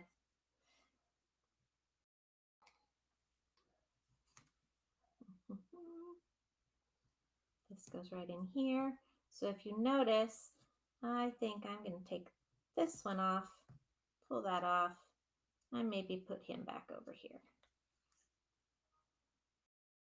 It's got a little itty bitty foamy. It doesn't match up exactly, but it does give you that difference of color between one to the other. I think I'm going to put him just right over here. Okay, so there's that section. You will have an extra piece of paper that looks like this. You want it to be, oh dear, here's where my measurements will go awry. You want it to be about 3 3/4 long.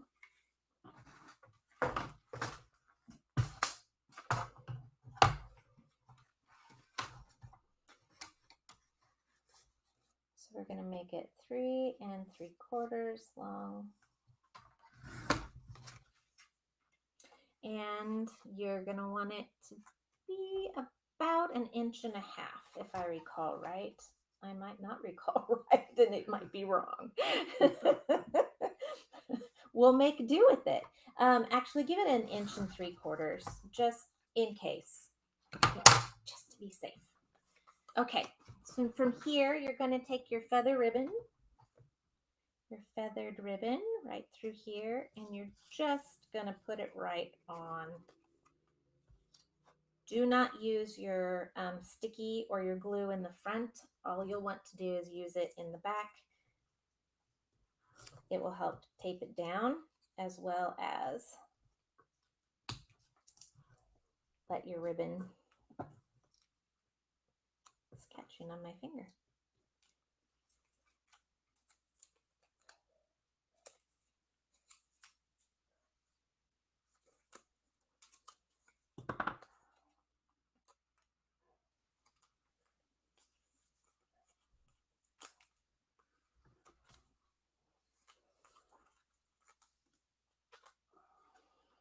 Okay, so you're just going to bend over your feathered piece. It doesn't have to be, it does need to be straight, but it doesn't have to matter how long you're going to go. I gave you plenty of extra. Oops, I just did that off camera. Sorry, guys. Just see, it's got lots of extra ribbon space. So if you're unsure and you want to be able to pull something back up because you see that it's a little crooked, you can always play with it a little bit. Okay, so if I put him here, yeah, that's too wide.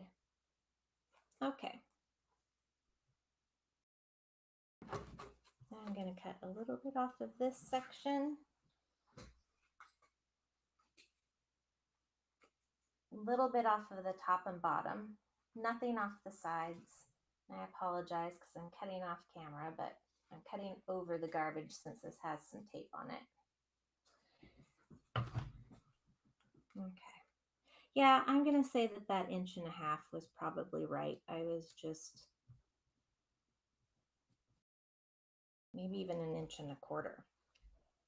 Okay, now I'm going to take the last little bit of my white piece of paper. I know that I already have some up in here that I cut off of that 3-inch thickness, and that looks just about right, doesn't it? So now we're going to make him right around 2.5 inches total long, and he is 1 1/4 thick.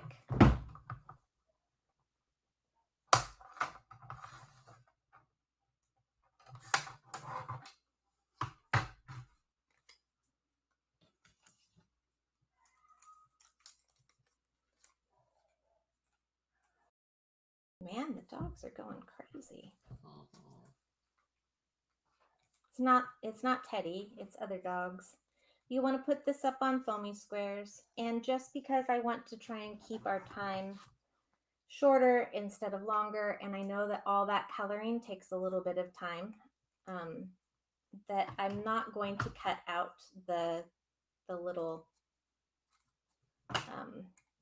the little saying. And because you can choose your own saying, you can choose anything that you want. There are so many different sayings that you have on this piece of paper. You can cut out whatever you want. If you've got a bunny in your decoupage, you can choose that hippity hoppity or the somebody loves you. So these will just be what's going to fit best for you. In this particular case, because it is the donkey, that's why I chose the happy day that's right here. But you can also choose birds of a feather stick together, home sweet home. There's lots of different things that you can cut out on here. And that goes right here up on a foam square. So you're going to put your washi tape across the middle of that 1.5 inch square, and put it up on a couple of foamies, and that gives it yet another piece of depth. And I did put the sign up on foamies too. So you can just keep building up if you would like. But I thought by having a third one on there, it would even out all the little pieces. So here's our donkey that we just colored today and did. And this is the first one. I don't have the butterflies on him. I can make that happen because I just forgot.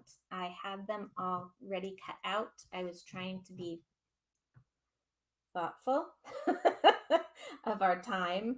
And so you can put them, I think that I put one right on his back, but the ones that I have cut out are not the bigger butterflies. They're the smaller ones, but you do have big and small in your set of stamps.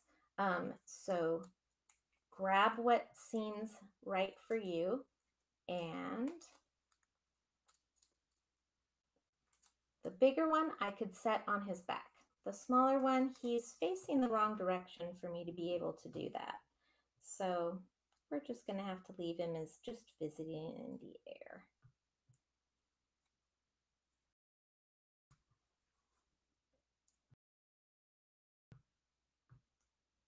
He can hang out on a little bluebell. There we go.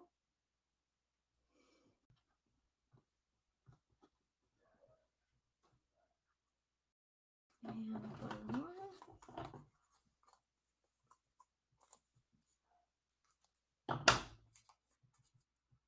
Anybody have any neat plans?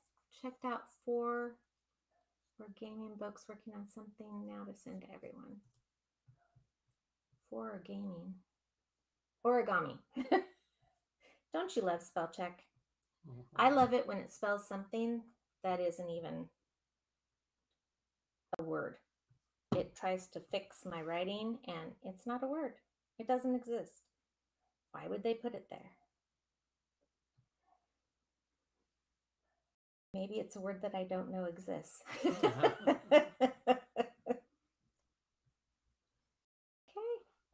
And here's our other little guy. Gonna have him coming from the other direction. Maybe visiting the flowers.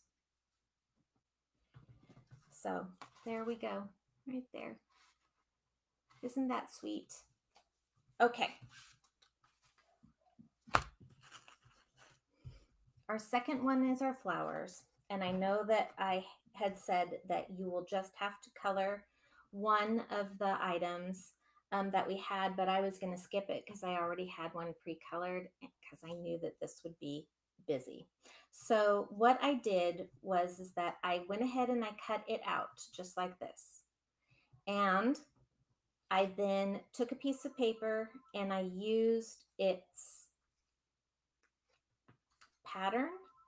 I just went right through and I went cut it, and then I went around it and created a secondary pattern piece that looks like this. So it's just using the leftover portion that's left of your cardstock of that white piece, and that is what we're using.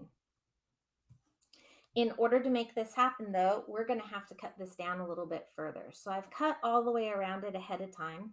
Again, I did back and forth movements, and when you put that over the top of something that's white, you're going to not see the white. See that? The white is just going to disappear behind the other white. So down here you can see it on the black, but up here you can't see it. It disappears. So it is okay if you don't get every little single bit out of there. And now I'm going to do this part, which was a trick that I was very pleased with. I was very happy with, and I think I'm going to do it from now on. Okay, folks, it feels not normal, but you're just going to go against better judgment and follow one of the black lines in your stamp to get to the middle. And now I'm going to fussy cut that section. And I cut it in 2 different areas just to get me the right angles that I needed. And when you go and put the foamies on it, it's going to make a singular unit again, especially since we're going to be adding some acetate to that.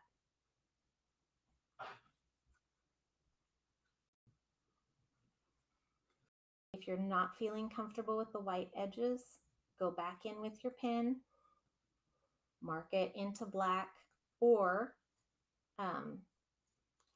if it's needing some extra color, then you can just use your watercolor pens again, or your watercolor pencils, or your alcohol markers, or your gelatos, or your, isn't it amazing how many different things you can use with our stamping products? I love it. And depending on what I feel like some days is what sets the tone for how something turns out. I was pretty positive because I like alcohol markers for coloring. I like their blending. I was positive that I was going to probably use some form of an alcohol marker in this process. And the flowers, I do like them in an alcohol marker. They do a really great job, but they also were nice and bright. But with the donkey, like I said, it streaked him. It didn't make him look very good.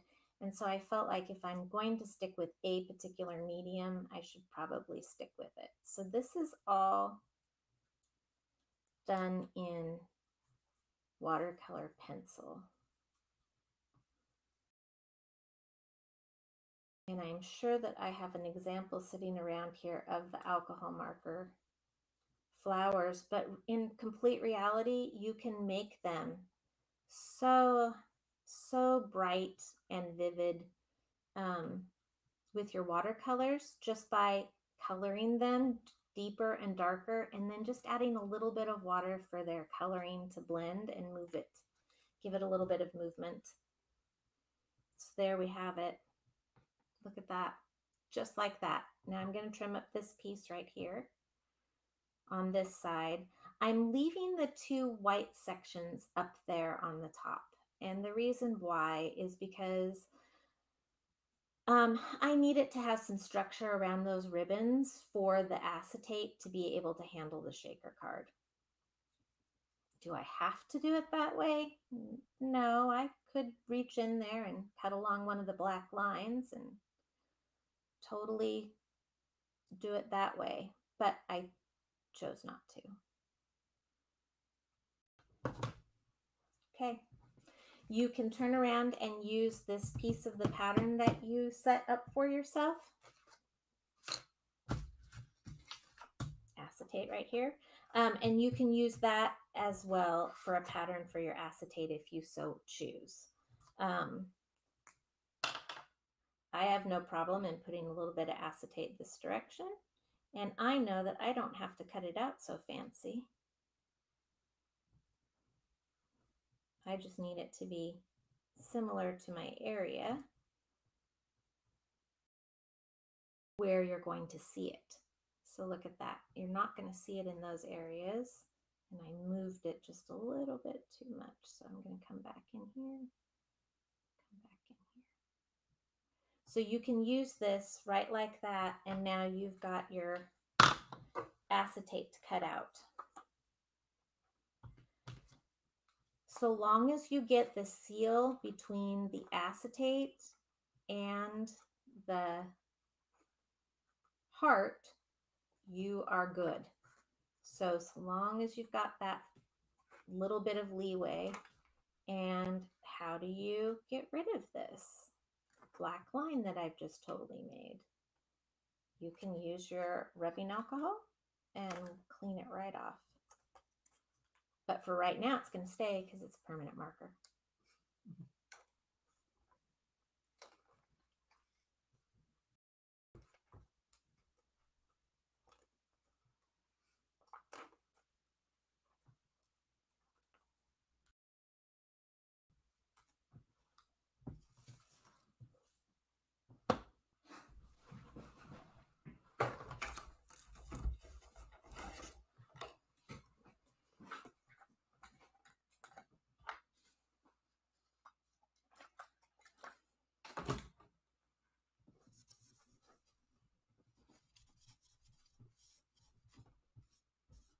Wash off my acetate, nice and clean.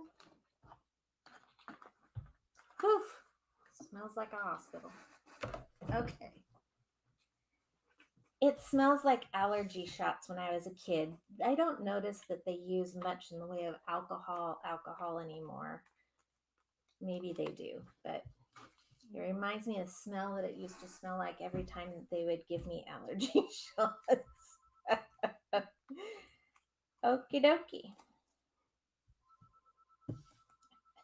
Be aware of where your little piece of acetate is. And if you didn't see it on screen, I took some of the regular first aid type alcohol and put it on my wipe and wiped it off my acetate so that the pattern isn't there anymore to cut it out with, and it wipes up so nice and so easy. Okay, and because I want this to seal in well, I'm going to make sure that I take a little bit of my foam strip and put it right over the top of that line. I want it to be absolutely as snug as can be because I don't want to lose one single precious butterfly or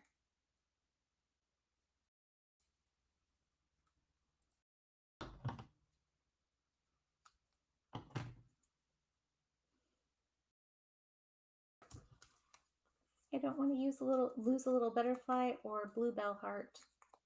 They're perfect for this. You're using your skinnier tapes now? Thank you for asking.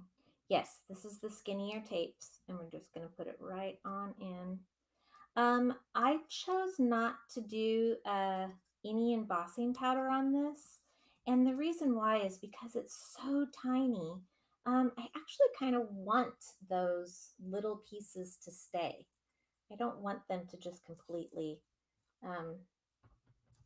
disappear into the base of the card. It's so tiny and so little, you can actually see the hearts and butterflies really nicely if you let them stay.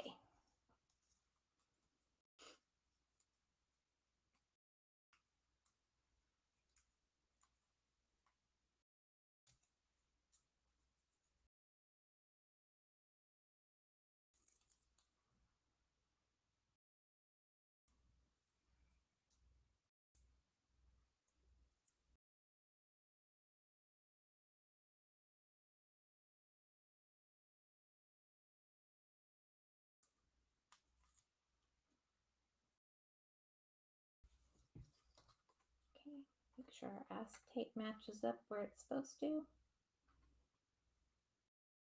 It looks right to me.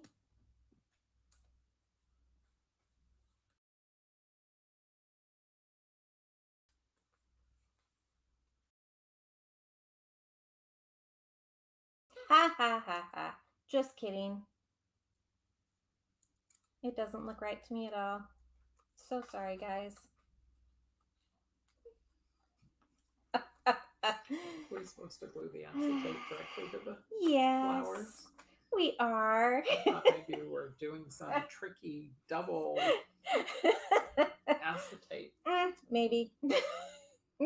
Okie dokie, guys. Let me take off that foam square or foam strip. And sorry, guys. I'm trying not to keep you for so long this evening, but I feel like I probably already have, because it does take time to color all those.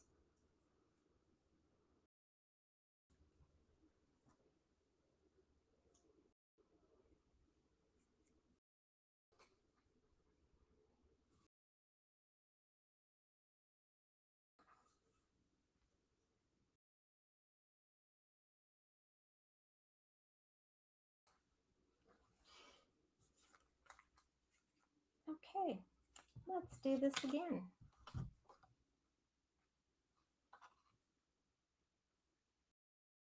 Let's glue our heart to our acetate.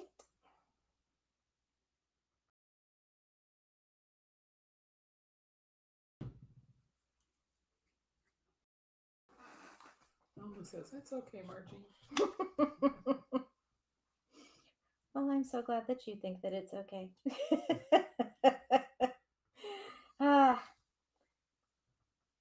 You know what? I do things like this at home all the time. So if it's just me in my room making a mistake, it's one thing. But right here in front of everybody, yep, that's okay. It just shows how you can go about in fixing it, right? Because I'm sure that none of you ever have that problem where you have a problem and you have to fix it.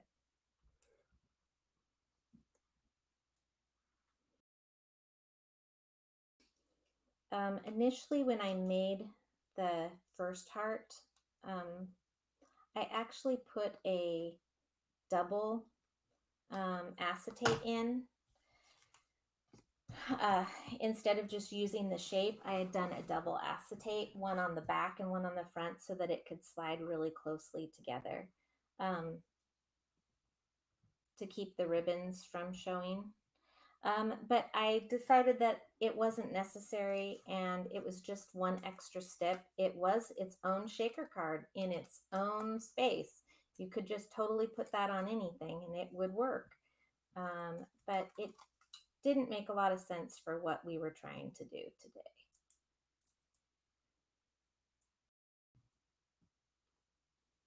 Okay.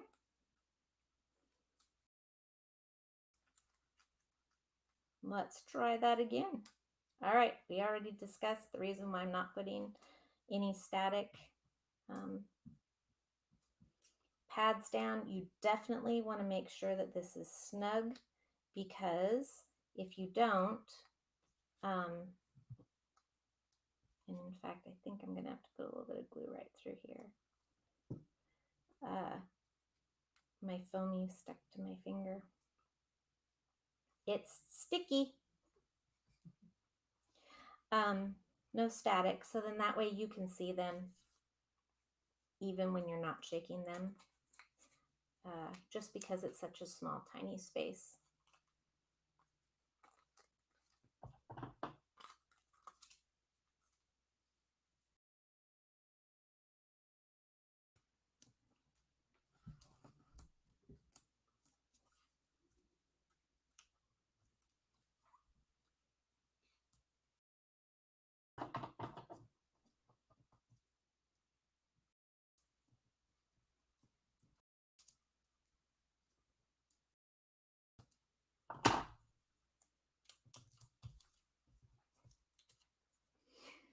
So,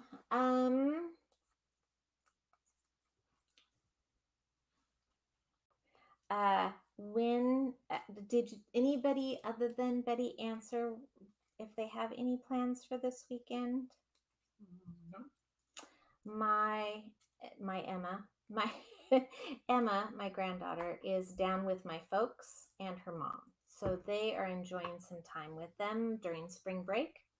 And that has given my husband and I some of a break together, which has been nice. We take it usually about 2 to 3 times, um, 2 to 3 times in a year, where my folks have been willing to do that. And Emma's getting older now, so we've been able to do that here and there. So anyways, so for this last week, I have had my hubby to myself, and he had vacation time. And so that made it pretty wonderful. Oh, I've got the best wishes word in there. We got to pull that out. Best wishes. And I think I want to do it from this direction, because otherwise I think I'm not going to like the result of the other. Move my confetti away. And I gave you more than you need. So you don't have to use all of it if you don't want to, or you can use as much of it as you want to.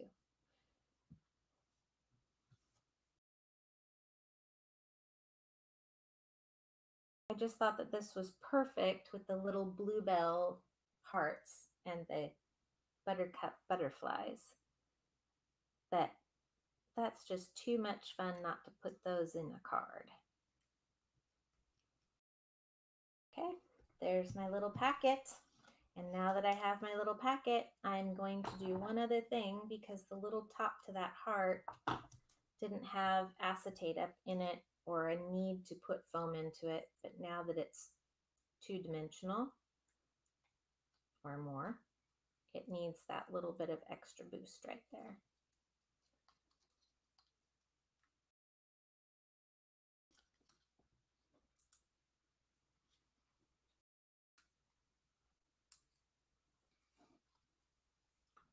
Laura says she has no plans, just crafting. Just crafting. Well, my husband went back to work this evening, so he works nights. And so he is doing that, and I am probably going to spend my time doing the same. Either some form of crafting, or possibly trying to get things finished around my house. We are so close, yet it feels still so far away. It's taken time. That's all I have to say. It's taken some time. Okay, so here's my little bird. We've just made the heart. We've just made that whole thing. You could use your little birdies in a nest and put them here as well. I just chose not to, because I felt like it took up too much of the heart. But you could take your little nest and put it down here in the corner. So there's lots of different options that are available to you. In your kit, you will find one of these great things. I put my mask to the back of it. You have one of these. Yeah, I put one of these in there for you to see, because I wanted you to have something that made it really simple for you to cut out your papers. Because with this scallop, I didn't like having to cut them out without at least a little bit of help. So some people have it a little bit lighter, some people's is a little bit darker. And the main reason for that was plain and simple. I had to photocopy my one stencil again and again until I got 4 on the page. So if you got a light one, it was the first initial copy. And then from there, they get darker and darker. So there's this one. If I did use this type, oh, we're really blurry. Did we stop? Oh, we're totally clear on the main one. Yeah, that's happened to me quite a few times. Hopefully you can still hear me. probably not as easy to see me in this moment, but cut out your stencil shapes and hopefully it will clear up here pretty soon.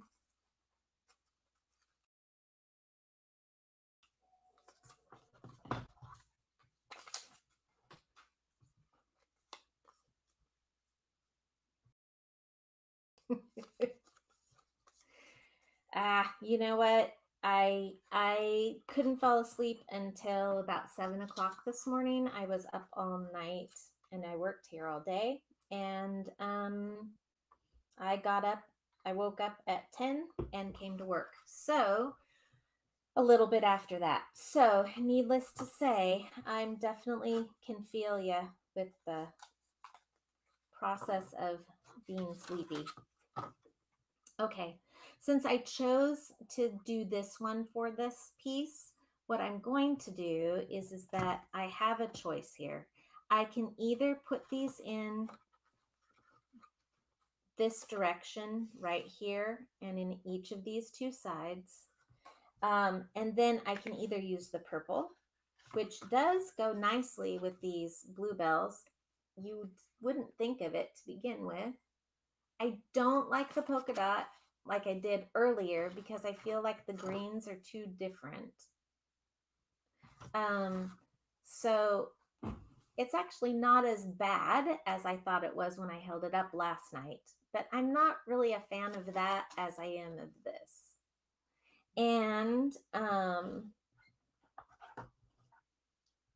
And my little birdie can be whatever color I want him to be, right? And I can either use a portion of that for this base section and both sides, or I can flip it over to the white in the middle and this on the sides. So look at how many options you have. Or you can take, because I did leave you enough of these little dots that you can totally put those in the sides with your group. So does anybody have a vote? This is what's going to point out the ones that fell asleep, Annette.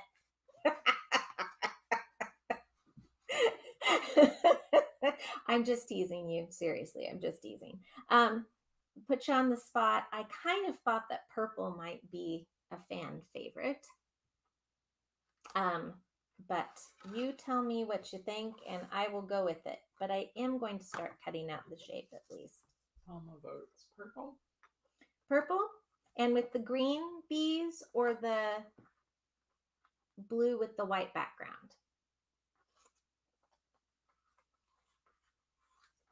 What do you think?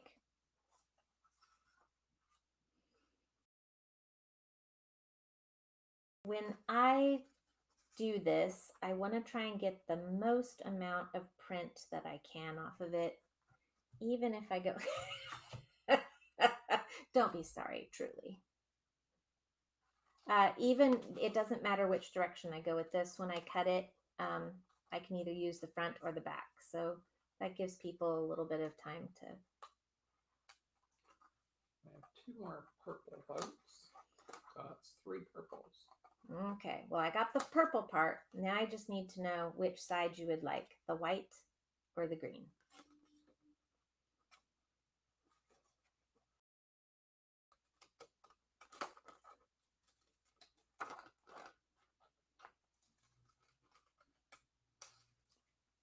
One vote for white flowers, white and blue flowers. Okie dokie.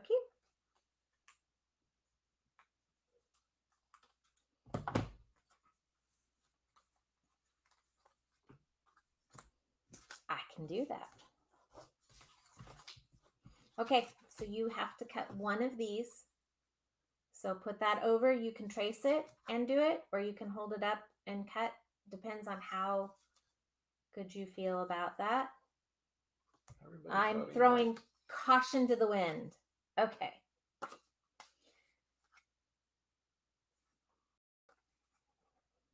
I know I'm cutting it on the green side, but...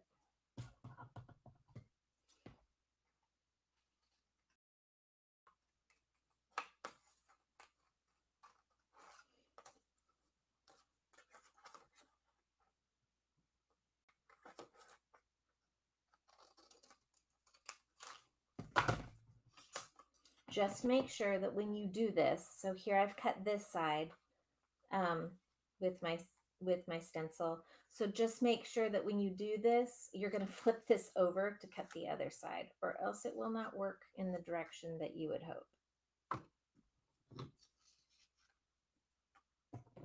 And so I literally put one right next to the other one, and it just really makes it simple to cut along the line.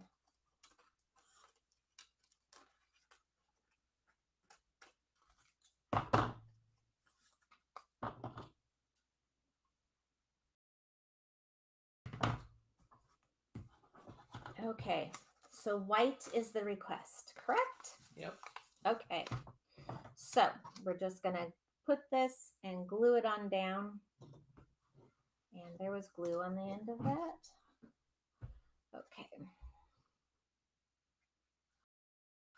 I would use glue here. I think that when I made this, because I was trying to be quick and the least amount of mess possible,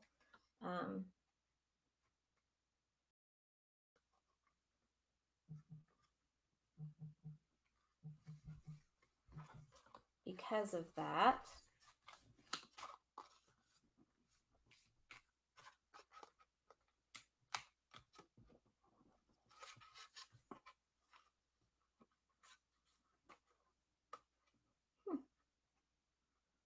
I might do it that way. I think I like that. Giving it a little bit of each.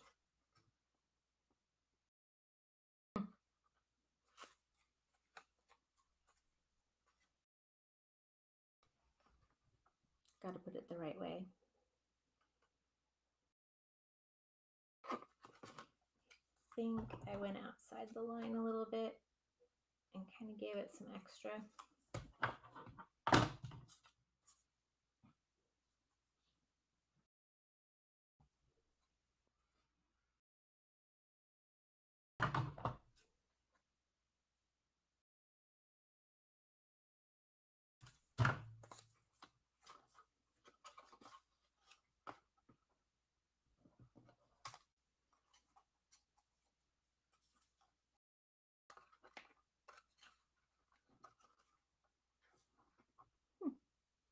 Maybe.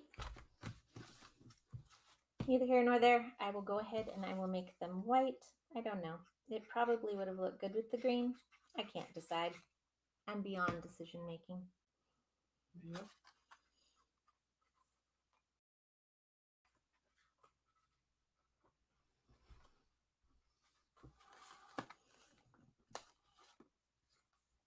And so I'm going to re-go over, because I know that I introduced it at the very beginning.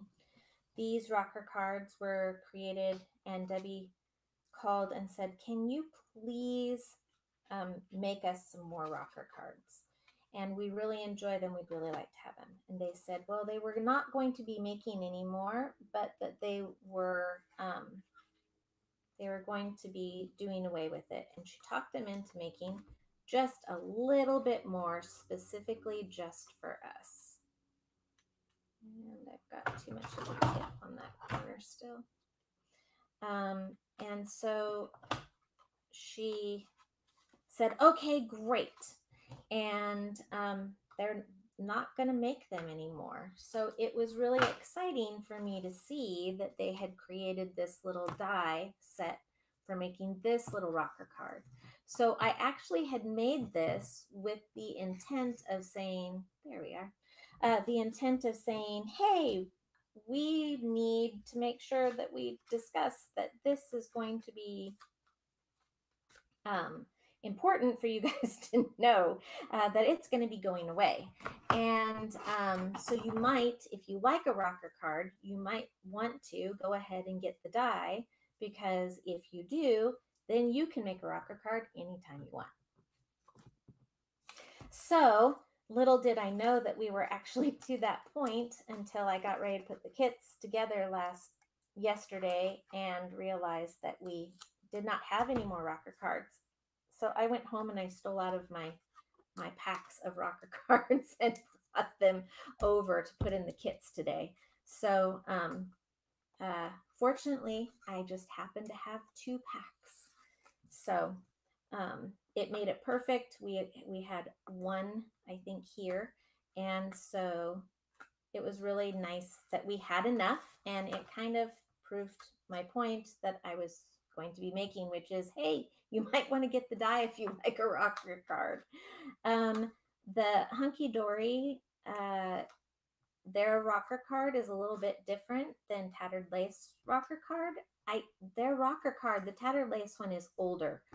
It's been around for a while. I don't know if we have any in stock. Can you check that, Bryce? Because that was one of my things that I meant to do before I got online today, but I forgot to do. What am I checking for? Tattered Lace rocker card.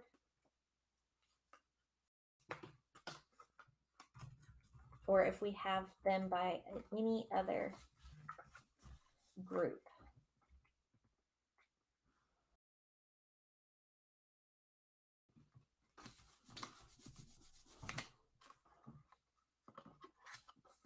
So I've just put 2 pieces of tape on the back of this and put it there on the card.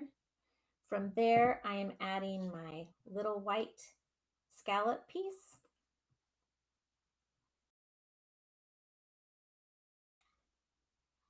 And this pretty little scallop on both of these are from the Hunky Dory rocker card die.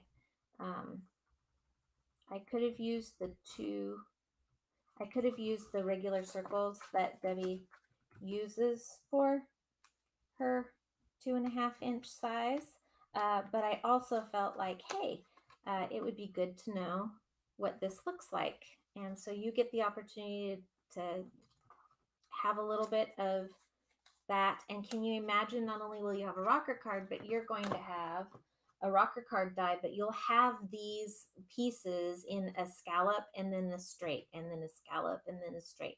And it goes from this size and it graduates down. So there's like one that's a straight. I actually put my straight on and then my scallop on this one because I didn't want as much green to show. But in this case, I like the purple and I like how it's going to show. Okay, so from here, I've just glued on the scalloped white, and now I just need to go ahead and set this into my backing.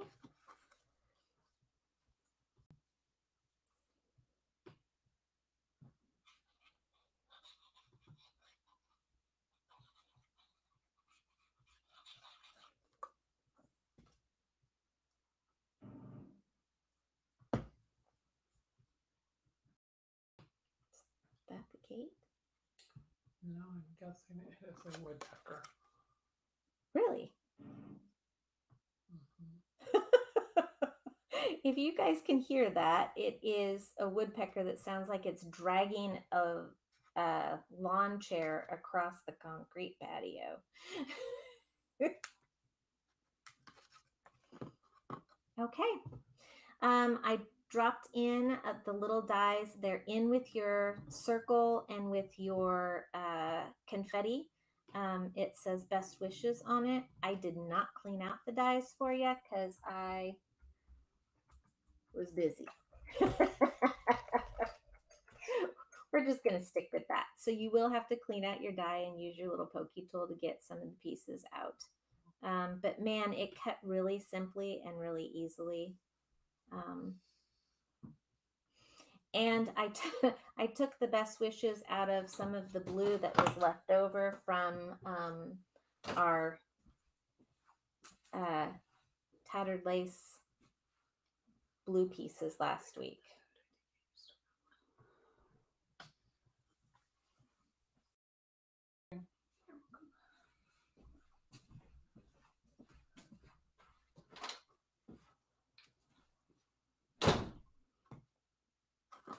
Okay, so I think that because of the white and the print is a little bit different, I think I'm going to just put it right here. I did that on the white last time because I had more white out. But I think that you can read it very easily from here too. Yeah, look at that.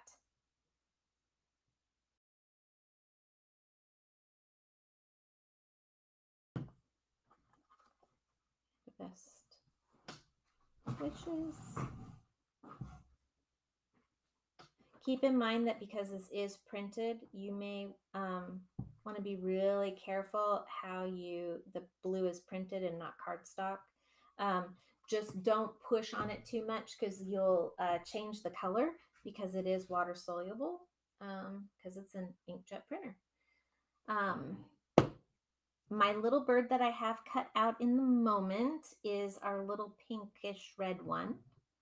So I can put that in there, but I think I'd rather do the blue jay.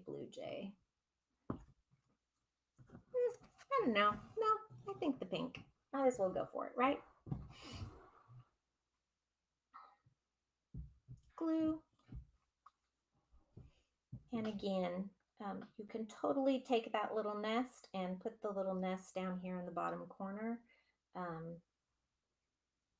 Or put two nests and put one on each side. Or you could put the nest down here in the middle and put birds along the edges. I mean, you can have so many different things happening. The biggest thing that I wanted to do was not hide too much of the shaker part when I did this. So I'm going to put them as low as I can and it still look like a heart wreath. There you go.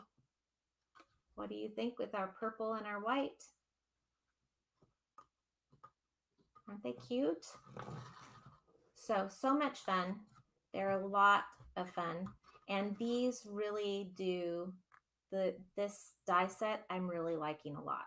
So I'm glad that I made that decision. And as you can see, because we didn't use that static in there as the embossing, not the embossing, but the embossing powder pillow.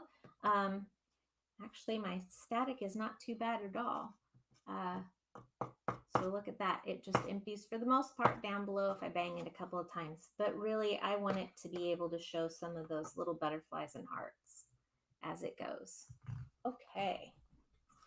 Has to be where Mommy is. I'm getting her a small pillow to put behind me at my desk as she lies on my shoes by the door.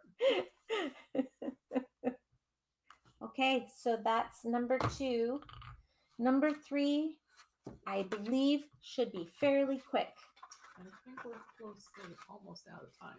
We're pushing 7 o'clock. Are we? Okay, so I apologize. I'm so sorry. This was an extra one. Let's do it. Yeah, why don't we? Yeah. What I'll do is I will work on some Margie makes because I still have a couple of other ones to work on. And so we'll just put this last one in the Margie makes. So set this to the side. You'll have a picnic basket, a sky scene. It might have a tree. It might have clouds. It might have just blue with some hills down below. These are the 2 that you'll want. Your decoupage sheet, your cupcake, and your wood. That's what goes into this one. So we will absolutely cover it, and we'll just put it on here in just a little while, and hopefully you can enjoy it and watch it. And I'm so sorry that we took you to 7. I know that I showed them to you last night, but I'm going to try and make this as quick as possible. Pardon the mess. We've got our chicks that come on these relief sheets, I think is what they're called. There is a little bit of an embossed depth to them. This is how I'm making it go quickly. One right in front of the other, in front of the other. Okay, can't do that one in front of the other. These are the chickies. So I'll move these off to the side. There are lots of neat little ones that she's made here with different different backgrounds. So those are our chickie ones. We also have the duty die cut sections to these. And then this is the wreath set, and she's doing both of these.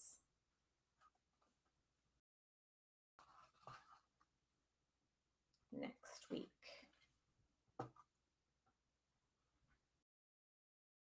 Saturday, right? Oh, yep, Saturday. This Saturday, not next week. What am I thinking? Saturday. Okay. So those are the ones that are coming up in 2 days. All the kits are online and can be sent out to you if you haven't already ordered and gotten your chick and wreath set. That's a mouthful. Okie dokie, guys. So I hope that you enjoyed this, and I hope that it didn't go too slow for you guys. There was a lot to fit in one set. So we'll go ahead and move on to the next one, and we'll get you that last card to be able to make so that we can go over that with you. So thank you so very much, guys, for joining. Do you have any questions?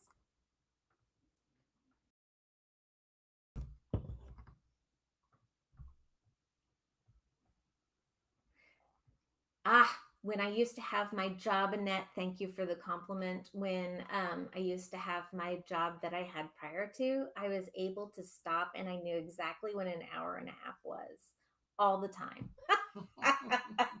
But when you're making, it totally changes your timeline because you just don't know how fast you're going to go. Nope. So, okie dokie, guys. We'll see you then next week. You'll see me next week, and you'll see Debbie on Saturday. So have a great rest of your weekend, and we'll talk to you next week. Bye.